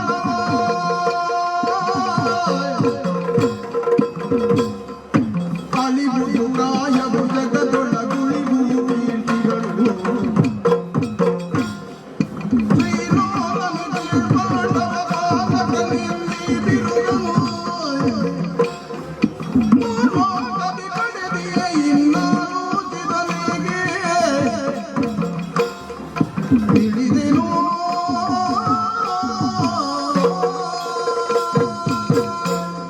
ಓ ದೇವರ ದೇವ, ಹಾ ನಿನಗೆ ಇಂತಹ ಒಂದು ದ್ವಂದ್ವವೇ? ಹಾ ಇದರಿಂದ ಹೇಗೆ ಪಾರಾಗಿ ಬರಲಿ ಅನ್ನುವಂತಹ ಭಾವವೇ ದೇವ. ಭಾವನು ನಿನ್ನ ಈ ಭಾವದಲ್ಲಿ ಬೀಳಿಸಿ ಹಾಕಿದನಲ್ಲ. ಅಡಗತ್ತರಲ್ಲಿ ಸಿಕ್ಕಿದಂತಹ ಸ್ಥಿತಿ ನಿನ್ನದಾಯಿತು ದೇವ. ಯಾವುದನ್ನು ಅಪ್ಪಿಕೊಳ್ಳಬೇಕು, ಯಾವುದನ್ನು ಬಿಡಬೇಕು ಎನ್ನುವಂತಹ ದ್ವಂದ್ವ ನಿಲುವಿನಲ್ಲಿ ನೀನಿದ್ದೀ. ಪಾರ್ಥನು ನಿನ್ನ ಭಕ್ತನಿದ್ದಾನೆ, ಸುಧನ್ವನು ನಿನ್ನ ಭಕ್ತನಿದ್ದಾನೆ. ಇಬ್ಬರು ಭಕ್ತರಲ್ಲಿ ಯಾರನ್ನು ಅಪ್ಪಿಕೊಳ್ಳಲಿ, ಯಾರನ್ನು ದೂರ ಸರಿಸಲಿ ಎನ್ನುವಂತಹ ದ್ವಂದ್ವದಲ್ಲಿ ನೀನು ಮುಳುಗಿದ್ದೀಯ ಭಗವಂತ. ದೇವ, ನಿನ್ನ ಚಿತ್ತದ ದುಮ್ಮಳಿಕೆಯನ್ನು ಅರಿತವನು ನಾನಿದ್ದೇನೆ. ಸ್ವಾಮಿ, ಕುರುಕ್ಷೇತ್ರ ರಣಾಂಗಣದ ಪ್ರಾರಂಭದಲ್ಲಿ ನೀನು ಆಡಿರುವಂತಹ ಮಾತು ಪಾರ್ಥನನ್ನು ಉದ್ದೇಶಿಸಿ, ಹತೋವ ಪ್ರಾಪ್ಸ್ಯಸಿ ಸ್ವರ್ಗಂ ಜಿತೋವ ಭೋಕ್ಷ್ಯಸೆ ಮಹೀಂ ತಸ್ಮಾದುತ್ತಿಷ್ಟ ಕೌಂತೆಯ ಯುದ್ಧಾಯ ಕೃತ ನಿಶ್ಚಯ. ಸತ್ತರೆ ಸ್ವರ್ಗವನ್ನ ಪಡೆಯಿತಿ, ಉಳಿದರೆ ರಾಜ್ಯವನ್ನ ಆಳುತ್ತಿ. ಆದ್ದರಿಂದ ಅರ್ಜುನ, ರಣರಂಗದಲ್ಲಿ ಯುದ್ಧಕ್ಕಾಗಿ ಮುನ್ನಡೆ ಎನ್ನುವಂತಹ ರಣಘೋಷವನ್ನು ಮಾಡಿರುವಂತಹ ಕೇಳಿದವರು ನಾವಿದ್ದೇವೆ ಸ್ವಾಮಿ. ಅದನ್ನೇ ನನ್ನ ಜೀವನದಲ್ಲಿ ನಾನು ಅನುಕರಿಸ್ತೇನೆ ಸ್ವಾಮಿ. ಅಳಿದರೆ ಉಳಿಯುವುದು ಕೀರ್ತಿ ಎನ್ನುವಂತಹ ಕಾಯವ ಅಳಿದು ಹೋಗಲಿ, ಕೀರ್ತಿ ಉಳಿಯಲಿ. ಭಗವಂತ, ನಿನ್ನಿಂದ ಅವನು ಏನನ್ನು ಬಯಸುತ್ತಾನೋ ಅವನ ಬಯಕೆಯನ್ನು ಅವನಿಗೆ ಈಡೇರಿಸು. ನನ್ನ ಕಾಮನೆಗಳು ಏನು, ಏನನ್ನು ನಾನು ನಿನ್ನಿಂದ ಬಯಸುತ್ತೇನೋ ಅದನ್ನು ನನಗೆ ಕರುಣಿಸು ಭಗವಂತ. ಶಾಶ್ವತವಾಗಿರುವಂತಹ ಸಾಯುಜ್ಯವನ್ನು ಕೊಡು. ನಿನ್ನ ಪದ ಕಮಲದಲ್ಲಿ ಚರಣ ಸೇವಕನಾಗಿರುವಂತಹ ಶಾಶ್ವತವಾದಂತಹ ಪದವಿಯನ್ನು ನಾನು ಬಯಸ್ತಾ ಇದ್ದೇನೆ ಭಗವಂತ. ಅದನ್ನು ಒದಗಿಸು. ಚಿತ್ತ ದುಮ್ಮಳಿಕೆಯನ್ನು ಬಿಟ್ಟು ಬಿಡು ಪರಮಾತ್ಮ, ಬಿಟ್ಟು ಬಿಡು.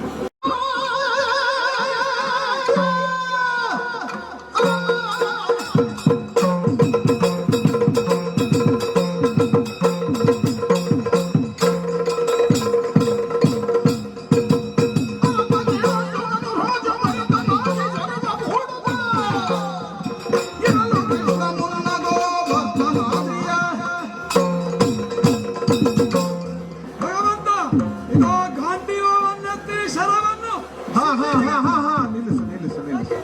ಅರ್ಜುನ, ಹಾ, 3 ಶರಗಳಲ್ಲಿ ಅವನು ಕೊಲ್ಲುವೆ ಅಂದುಕೊಂಡೆ ಅಲ್ಲ. ಹೌದು ಕೇವಲ ನಿನ್ನ ಶರದಿಂದ ಅವನನ್ನು ಕೊಲ್ಲಲು ಸಾಧ್ಯವಿಲ್ಲ. ಅಲ್ವೇ? ಹಾಗಾಗಿ ಹಾ ನಾನು ಈ ಹಿಂದೆ ಹಾ ಗೋಕುಲವನ್ನು ಕಾಪಾಡುವ ನಿಟ್ಟಿನಲ್ಲಿ ಹಾ ಇಂದ್ರನ ವರುಷಧಾರಣಿಂದ ಕಾಪಾಡುವ ಸಂದರ್ಭದಲ್ಲಿ ಹಾ ನಂದ ಗೋಕುಲವನ್ನು ಕಾಪಾಡಿದ್ದೇನೆ. ಹಾ ಹಾಗಾಗಿ ಹಾ. ಗೋವಿಂದರಾಜನೆಂಬ ಬಿರುದನ್ನು ಗಳಿಸಿಕೊಂಡಿದ್ದೇನೆ. ಓಹೋ ಆ ಗೋವಿಂದರಾಜನ ಪುಣ್ಯದ ಫಲವನ್ನು ಹಾ ಈ ಬಾಣದ ಮೇಲೆ ಸತ್ವವನ್ನು ಪ್ರೇರೇಪಿಸಿದ್ದೇನೆ. ಹಾ ಈಗ ಹುಡು ಬಾಣವನ್ನು. ದೇವ, ಗೋವರ್ಧನಗಿರಿಯನ್ನು ಎತ್ತಿದಂತಹ ಪುಣ್ಯವನ್ನು ದಾರಿಯದಿದೆಯಾ, ಎರೆದಿದೆಯಾ ಬಾಣದ ಮೇಲೆ? ಪಾರ್ಥನು ಹೂಡುವಂತಹ ಪ್ರಥಮ ಬಾಣವನ್ನು ಮಧ್ಯದಾರಿಯಲ್ಲಿ ನಾನು ಖಂಡಿಸದೇ ಇದ್ದರೆ ಕೃಷ್ಣರಾಯನ ಭಕ್ತ ನಾನು ಪ್ರಯೋಗಿಸಿ ನೋಡು.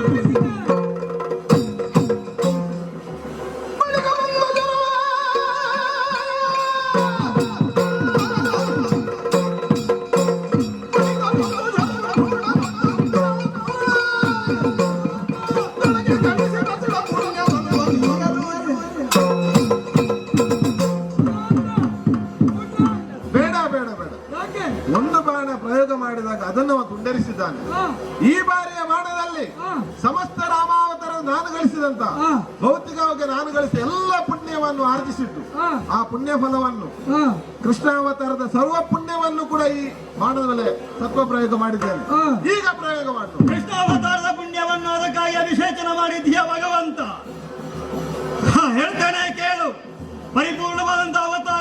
ಕೃಷ್ಣಾವತಾರ ಅದರ ಪುಣ್ಯವನ್ನು ನೀನು ಆ ಬಾಣದ ಮೇಲೆ ನೀನು ಆವಾಹಿಸಿದೆ ಅಂತಾದರೆ ನನ್ನ ಅದನ್ನು ಮಧ್ಯದಾರಿಯಲ್ಲಿ ಖಂಡಿಸದೇ ಇದ್ದರೆ ನನ್ನ ಪ್ರತಿಜ್ಞೆಯನ್ನ ಕೇಳು.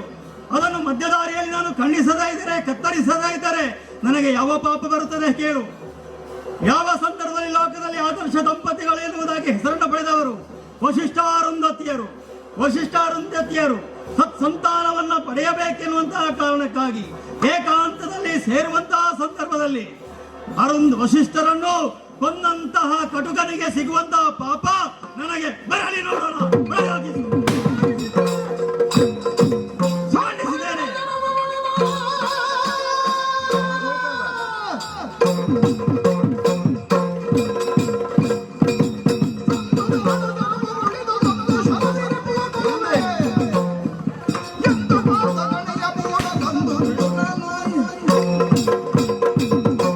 ಕೃಷ್ಣ ಎರಡು ಕ್ಷಣ ಹೋದ್ರೆ ಹೋಗ್ಲಿ. ಹಾ ಹಾ ಹಾ ಹಾ ಹಾ ಮೂರನೇ ಅಂತ ಒಂದು ಉಂಟಲ್ಲ. ಉಂಟು.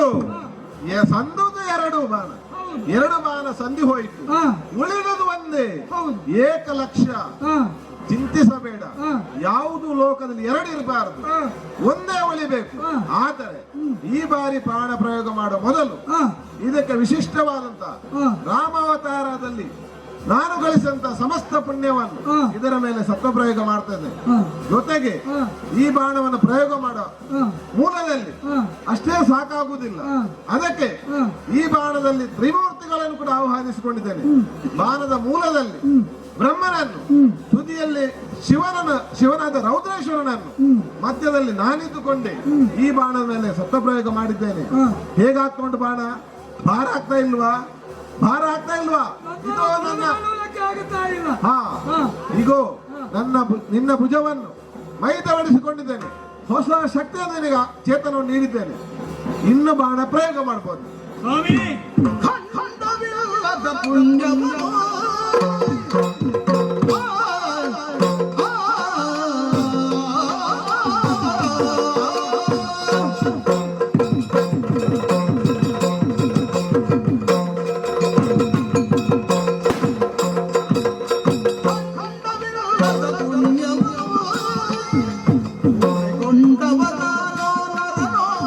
ಯಾರು ಹೇಳು ಸ್ವಾಮಿ?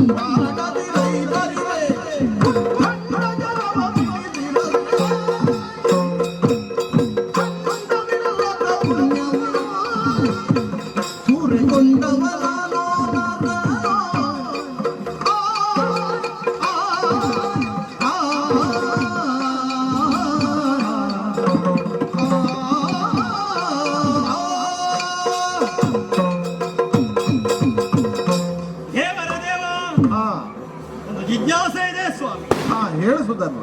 ಒಂದನೇ ಬಾಣದ ಮೇಲೆ ಗೋವರ್ಧನಗಿರಿಯ ಪುಣ್ಯವನ್ನು ಧಾರೆ ಎರೆದಿತ್ತು. ಹೌದು.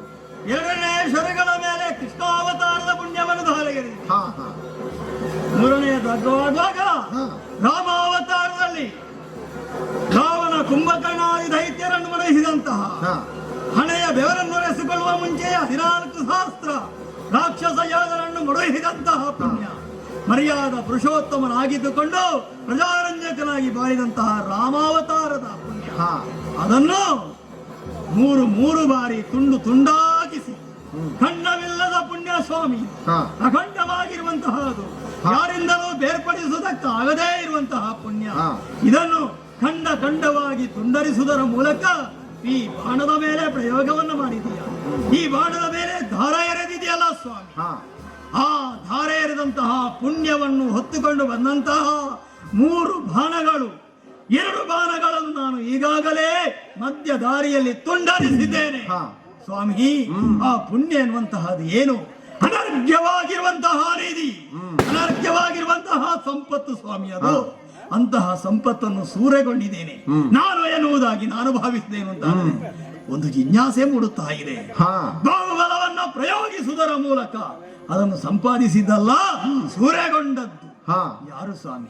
ಓಹೋ ಖಂಡವಿಲ್ಲದಂತಹ ಈ ಪುಣ್ಯವನ್ನು ಈ ಕಾಲಕ್ಕಾಗುವಾಗ ಹ್ಮ್ ಖಂಡಿಸುವುದರ ಮೂಲಕ ಹ್ಮ್ ಖಂಡಿಸಿದವರು, ಸೂರೆಗೊಂಡವರು ನಾನು ಪಾರ್ಥನೋ. ಓ ಹಾಗ ಈ ವಿಮರ್ಶೆಯನ್ನು ವಿಶದೀಕರಿಸಬೇಕು, ಸುಧನ್ವ. ಜಿಜ್ಞಾಸೆಯನ್ನು ನಿವಾರಿಸಬೇಕು. ಸುಧನ್ವ, ಆ, ಪುಣ್ಯ ಸಂಕಲ್ಪವನ್ನು ಮಾಡಿಕೊಂಡು ಆ, ಅರ್ಜುನನಿಂದ ಪ್ರಯೋಗಿಸಲ್ಪಟ್ಟ 2 ಬಾಣಗಳನ್ನು ನೀನು ತುಂಡರಿಸಿದೆಯಲ್ಲ, ತುಂಡರಿಸುವಂತಹ ಬಾಣಕ್ಕೆ ನಿನ್ನ ಪುಣ್ಯದ ಲೇಪವಾಗಿತ್ತು ಸ್ವಾಮಿ. ಗೋವರ್ಧನಗಿರಿಯ ಪುಣ್ಯವೂ ಕೃಷ್ಣಾವತಾರದ ಪುಣ್ಯವೆಲ್ಲವೂ ಕೂಡ ಆ, ಅದು ನರನನ್ನು ಸೇರಲಿಲ್ಲ, ನಿನ್ನನ್ನು ಸೇರಲಿಲ್ಲ, ಮರಳಿ ನನ್ನನ್ನೇ ಸೇರಿತು. ಹೇಗೆಂದರೆ ಸಾಗರದಲ್ಲಿರುವ ನೀರು ಆವಿಯಾಗಿ, ನೀಲಮೇಘ ಶ್ಯಾಮನಾಗಿ, ಮತ್ತೆ ಮೋಡಗಳಾಗಿ, ಆ, ಹನಿ ಹನಿಯಾಗಿ ಭೂಮಿಯ ಮೇಲೆ ಬಿದ್ದು ಆ ನೀರೇ ಹರಿದು ಸಾಗರವನ್ನು ಸೇರುವ ರೀತಿಯಲ್ಲಿ ನನ್ನಿಂದಲೇ ಪ್ರಯೋಗ ಮಾಡಲ್ಪಟ್ಟಂತ ಈ ಪುಣ್ಯ ಸಂಕಲ್ಪ ಮರಳಿ ನನ್ನನ್ನೇ ಸೇರಿದೆ. ಶೂನ್ಯಮಯವಾಗಿರುವಂತಹ ಹಾ. ಪ್ರಪಂಚ ಹಾ, ಮೂಲದಿಂದ ಹೊರಟಂತಹದು ಮೂಲಕ್ಕೆ ಸೇರಿದೆ. ಸೇರಿಕೊಂಡಿದೆ. ಹೇಗೆಂದರೆ ಆ, ಭತ್ತವೊಂದು ತನ್ನ ಹೊರಗಿನ ಹೊಟ್ಟಿನಲ್ಲಿ ಆ, ಇರುವ ತನಕ ಅದಕ್ಕೆ ಮರಳಿ ಹುಟ್ಟಿದೆ. ಅದೇ ಭತ್ತ ವಿವಿಧ ಕಾರಣದಿಂದಾಗಿ ತನ್ನ ಹೊಟ್ಟನ್ನು ಕಳೆದುಕೊಂಡರೆ ಅನ್ನವಾಗಿಯೋ ಅರಳಾಗಿಯೋ ಅದು ದಾತನ ಹೊಟ್ಟೆಯನ್ನು ಸೇರುವುದು. ಹಾಗೇನೆ ಮರಳಿ ಹುಟ್ಟಿಲ್ಲ ಅದಕ್ಕೆ. ಆದರೆ ಇಲ್ಲಿ ನಿನ್ನ ಪ್ರಯೋಗ ಆಗ್ತಾ ಇರುವುದು ಇದು ಕೇವಲ ಯಾವ ರೀತಿಯ ಪುಣ್ಯ ಸಂಕಲ್ಪವನ್ನು ನನ್ನಿಂದ ಪ್ರಯೋಗಿಸಲ್ಪಟ್ಟಿದೆಯೋ ಅದು ಮರಳಿ ನನ್ನನ್ನೇ ಸೇರಿದೆ. ಹಾಗಾಗಿ ಇದು ಯಾರಿಗೂ ಸೇರಿಲ್ಲ, ಮರಳಿ ನನ್ನಲ್ಲೇ ಬಂದಿದೆ. ಮುರಳೆ ಬಾಣ ಅಂಬನ್ನು ಕತ್ತರಿಸದಿದೆ.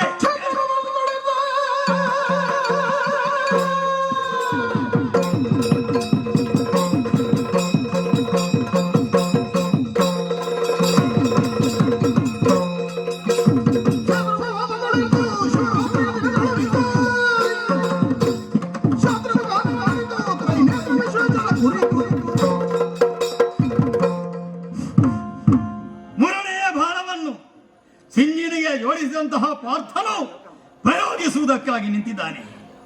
ಅವನಿಗೆ ಎಷ್ಟು ಉತ್ಸಾಹ ಇಮ್ಮಡಿಕೊಂಡಿದೆಯೋ ಅದಕ್ಕಿಂತಹ ಮಿಗಿಲಾದಂತಹ ಉತ್ಸಾಹದಿಂದ ನಾನೂ ಇದ್ದೇನೆ. ಈ ಬಾಣವನ್ನು ಕತ್ತರಿಸಲೇಬೇಕು. ಈ ಬಾಣವನ್ನು ಕತ್ತರಿಸಿದೆ ಎಂದರೆ ತಾಯಿಯಾದಂತಹ ಸುಗರ್ಭೆಯ ಪವಿತ್ರ ಗರ್ಭದಲ್ಲಿ ಜನಿಸಿದವನು ನಾನು. ಅಂತಹ ತಾಯಿ ಬಾಣವನ್ನು ಕತ್ತರಿಸಿದೆ ನಾನು ಮರಳಿ ಸೋತು ಹೋದೆನು ಅಂತಾದರೆ ತಾಯಿ ಏನೆಂದು ಕರೆದಳು, ಮಗನೇ ಸುಧಾರುವ, ನಿನ್ನಂತಹ ಮಗ ನನ್ನ ಗರ್ಭದಲ್ಲಿ ಹುಟ್ಟುವುದಕ್ಕಿಂತ ನಾನು ಬಂದೆಯಾಗಿದ್ದರೆ ಒಳ್ಳೆಯದಿತ್ತು ಎನ್ನುವುದಾಗಿ ಆಕೆ ಭಾವಿಸುವುದಕ್ಕಿಲ್ಲವೇ?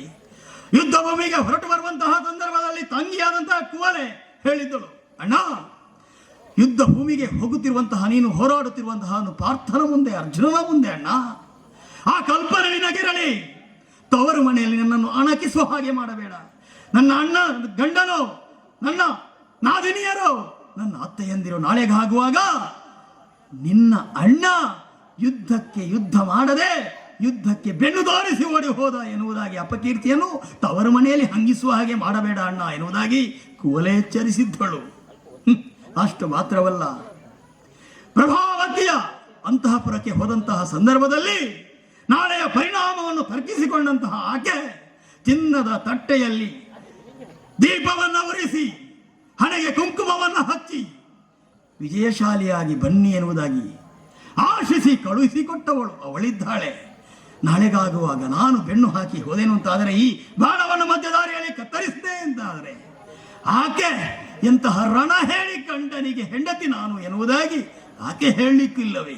ಇಲ್ಲ, ಅದು ಯಾವುದು ಬರಬಾರದು, ಕತ್ತರಿಸಲೇಬೇಕು. ಪ್ರತಿಜ್ಞೆ ಏನು?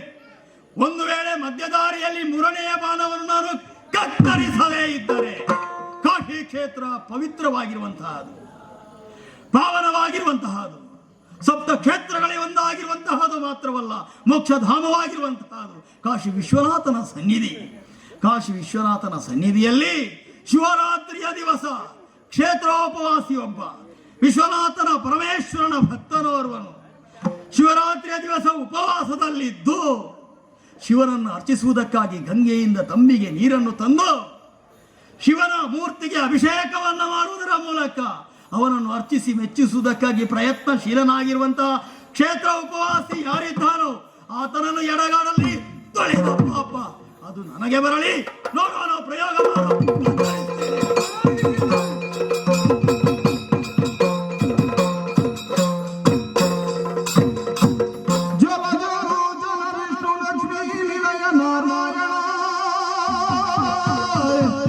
ಎನ್ನುತ್ತನಪದೊಳಗೆ ಹರಿನಾಮ ಬಳಿಯ ಉಚ್ಚರಿದು ತಾತನೆಯು ಹೊರಬರುವಾಗಿ ಇಡುವಿನ ಗಾದಿಯಲ್ಲಿ ಇಳಿದುದು ಇಳಿಗಚ್ಚುತನ ದ್ವೀಪದ ನಳಿನ ನೆಡೆಯಲ್ಲಿ ಬಿದ್ದುದು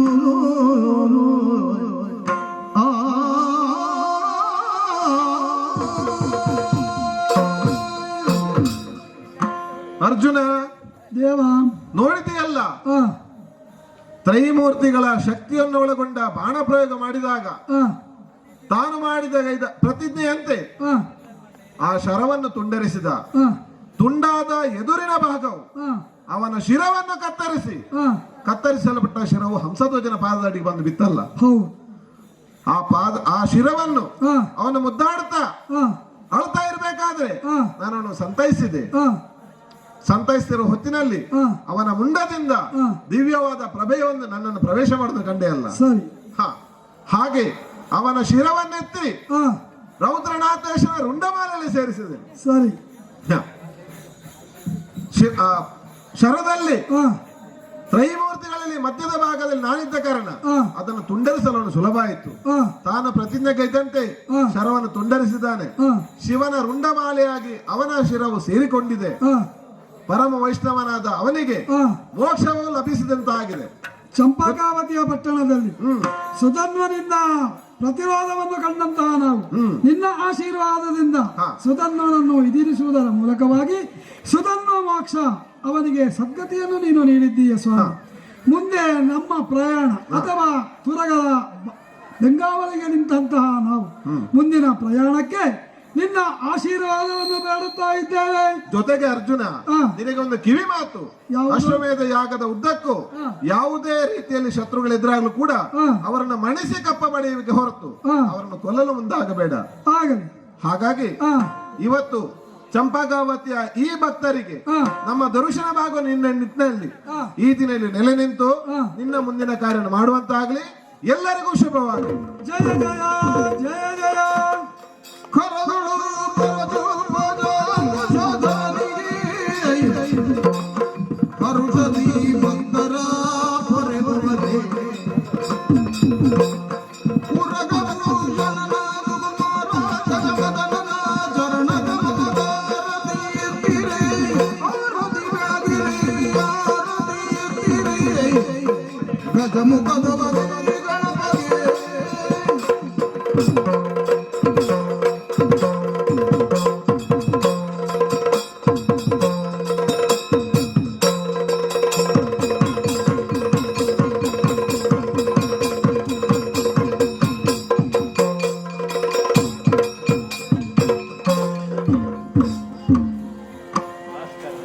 ಸೋಡು ಪಣದಕ್ಕೆ ಏನದಲ್ಲ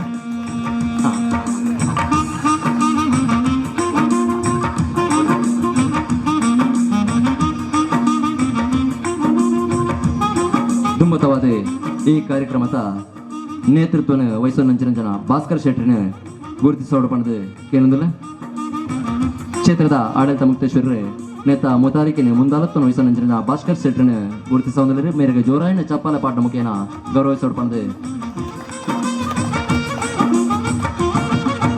ಅವರಿಗೆ ಗೌರವ ಸ್ಮರಣಿಕೆ ಕೊಡ್ದು ಕ್ಷೇತ್ರದ ಆಡಳಿತ ಮುಕ್ತೇಶ್ವರರೇ ಗೌರವಿಸುವುದಿಲ್ಲರಿ ನಡೆದ ಮುಗಳ ಮಾತಾ ಕಲಾಭಿಮಾನಿಗಳನ್ನ ಗುರುತಿಸುವುದಿಲ್ಲರಿ ಪೂರೆಲ್ಲ ಜೋರಾಯಿನ ಚಪ್ಪಾಲೆ ಪಾಠ ಮುಖೇನ ಮಗಳಿಗೆ ಗೌರವಿಸೋಡು ಪಡೆದು ಏನಂದಿಲ್ಲ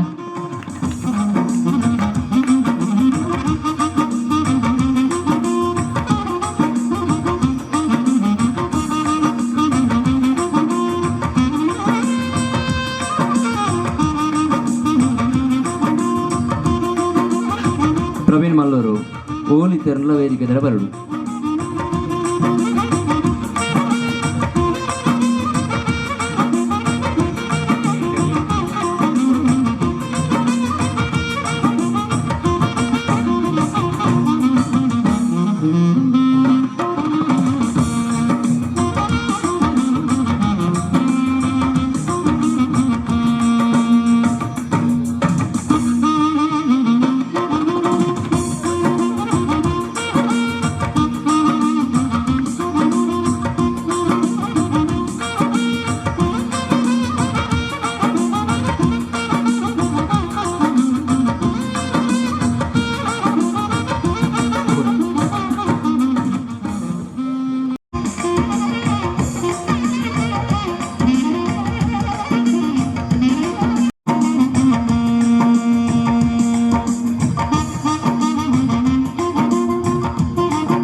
ಒದಗದ ಬತ್ತಿನ ಕೂಡ್ದು ಬತ್ತಿನ ಬಂಡ ದಾದಾನ ಗುರು ಹಿರಿಯರನಕ್ಕೆಲ್ಲ ಆಶೀರ್ವಾದ ಉಪ್ಪಡು ಕೋಡೆ ಏನಿನಾಗ ನಮ್ಮ ಗುರ ಒಟ್ಟಿಗೆ ಸೇರಿ ಅರಿಜ್ಜಿ ದೂರ ದೂರ ಉಪ್ಪೋಡು ಆನಲ ಗುರು ಹಿರಿಯರ್ನಕ್ಲ ಸಂಕಲ್ಪ ಐತಂದಾಂಡ ಇನಿ ಬರ್ಸಲ ಇಜ್ಜಿ ಪೊಲ್ಲುಡು ಈ ಕಾರ್ಯಕ್ರಮ ನಡಿಬಿಟ್ಟದ ಪುಣ್ಯ ಭೂಮಿಡು ಶಿವನ ಸಾನ್ನಿಧ್ಯಕ್ಕೆ ಎಂಕ್ಲಿಗೆ ಒದಗದಿ ಬತ್ತಂದಾಂಡ ಮದ್ದಡು ಪೇಜಾವರ ಸ್ವಾಮಿಗಳು ಉದ್ಘಾಟನೆ ಮಾಡ್ತನ ಅವ್ರನ್ನ ತುಯಿನ ಅವ್ರನ್ನ ಬೇಡಿನ ಪುಣ್ಯದ ಫಲ ಒಂದು ಯಾನು ಪನ್ನಿರ ಸಂತೋಷ ಪಡಪೆ.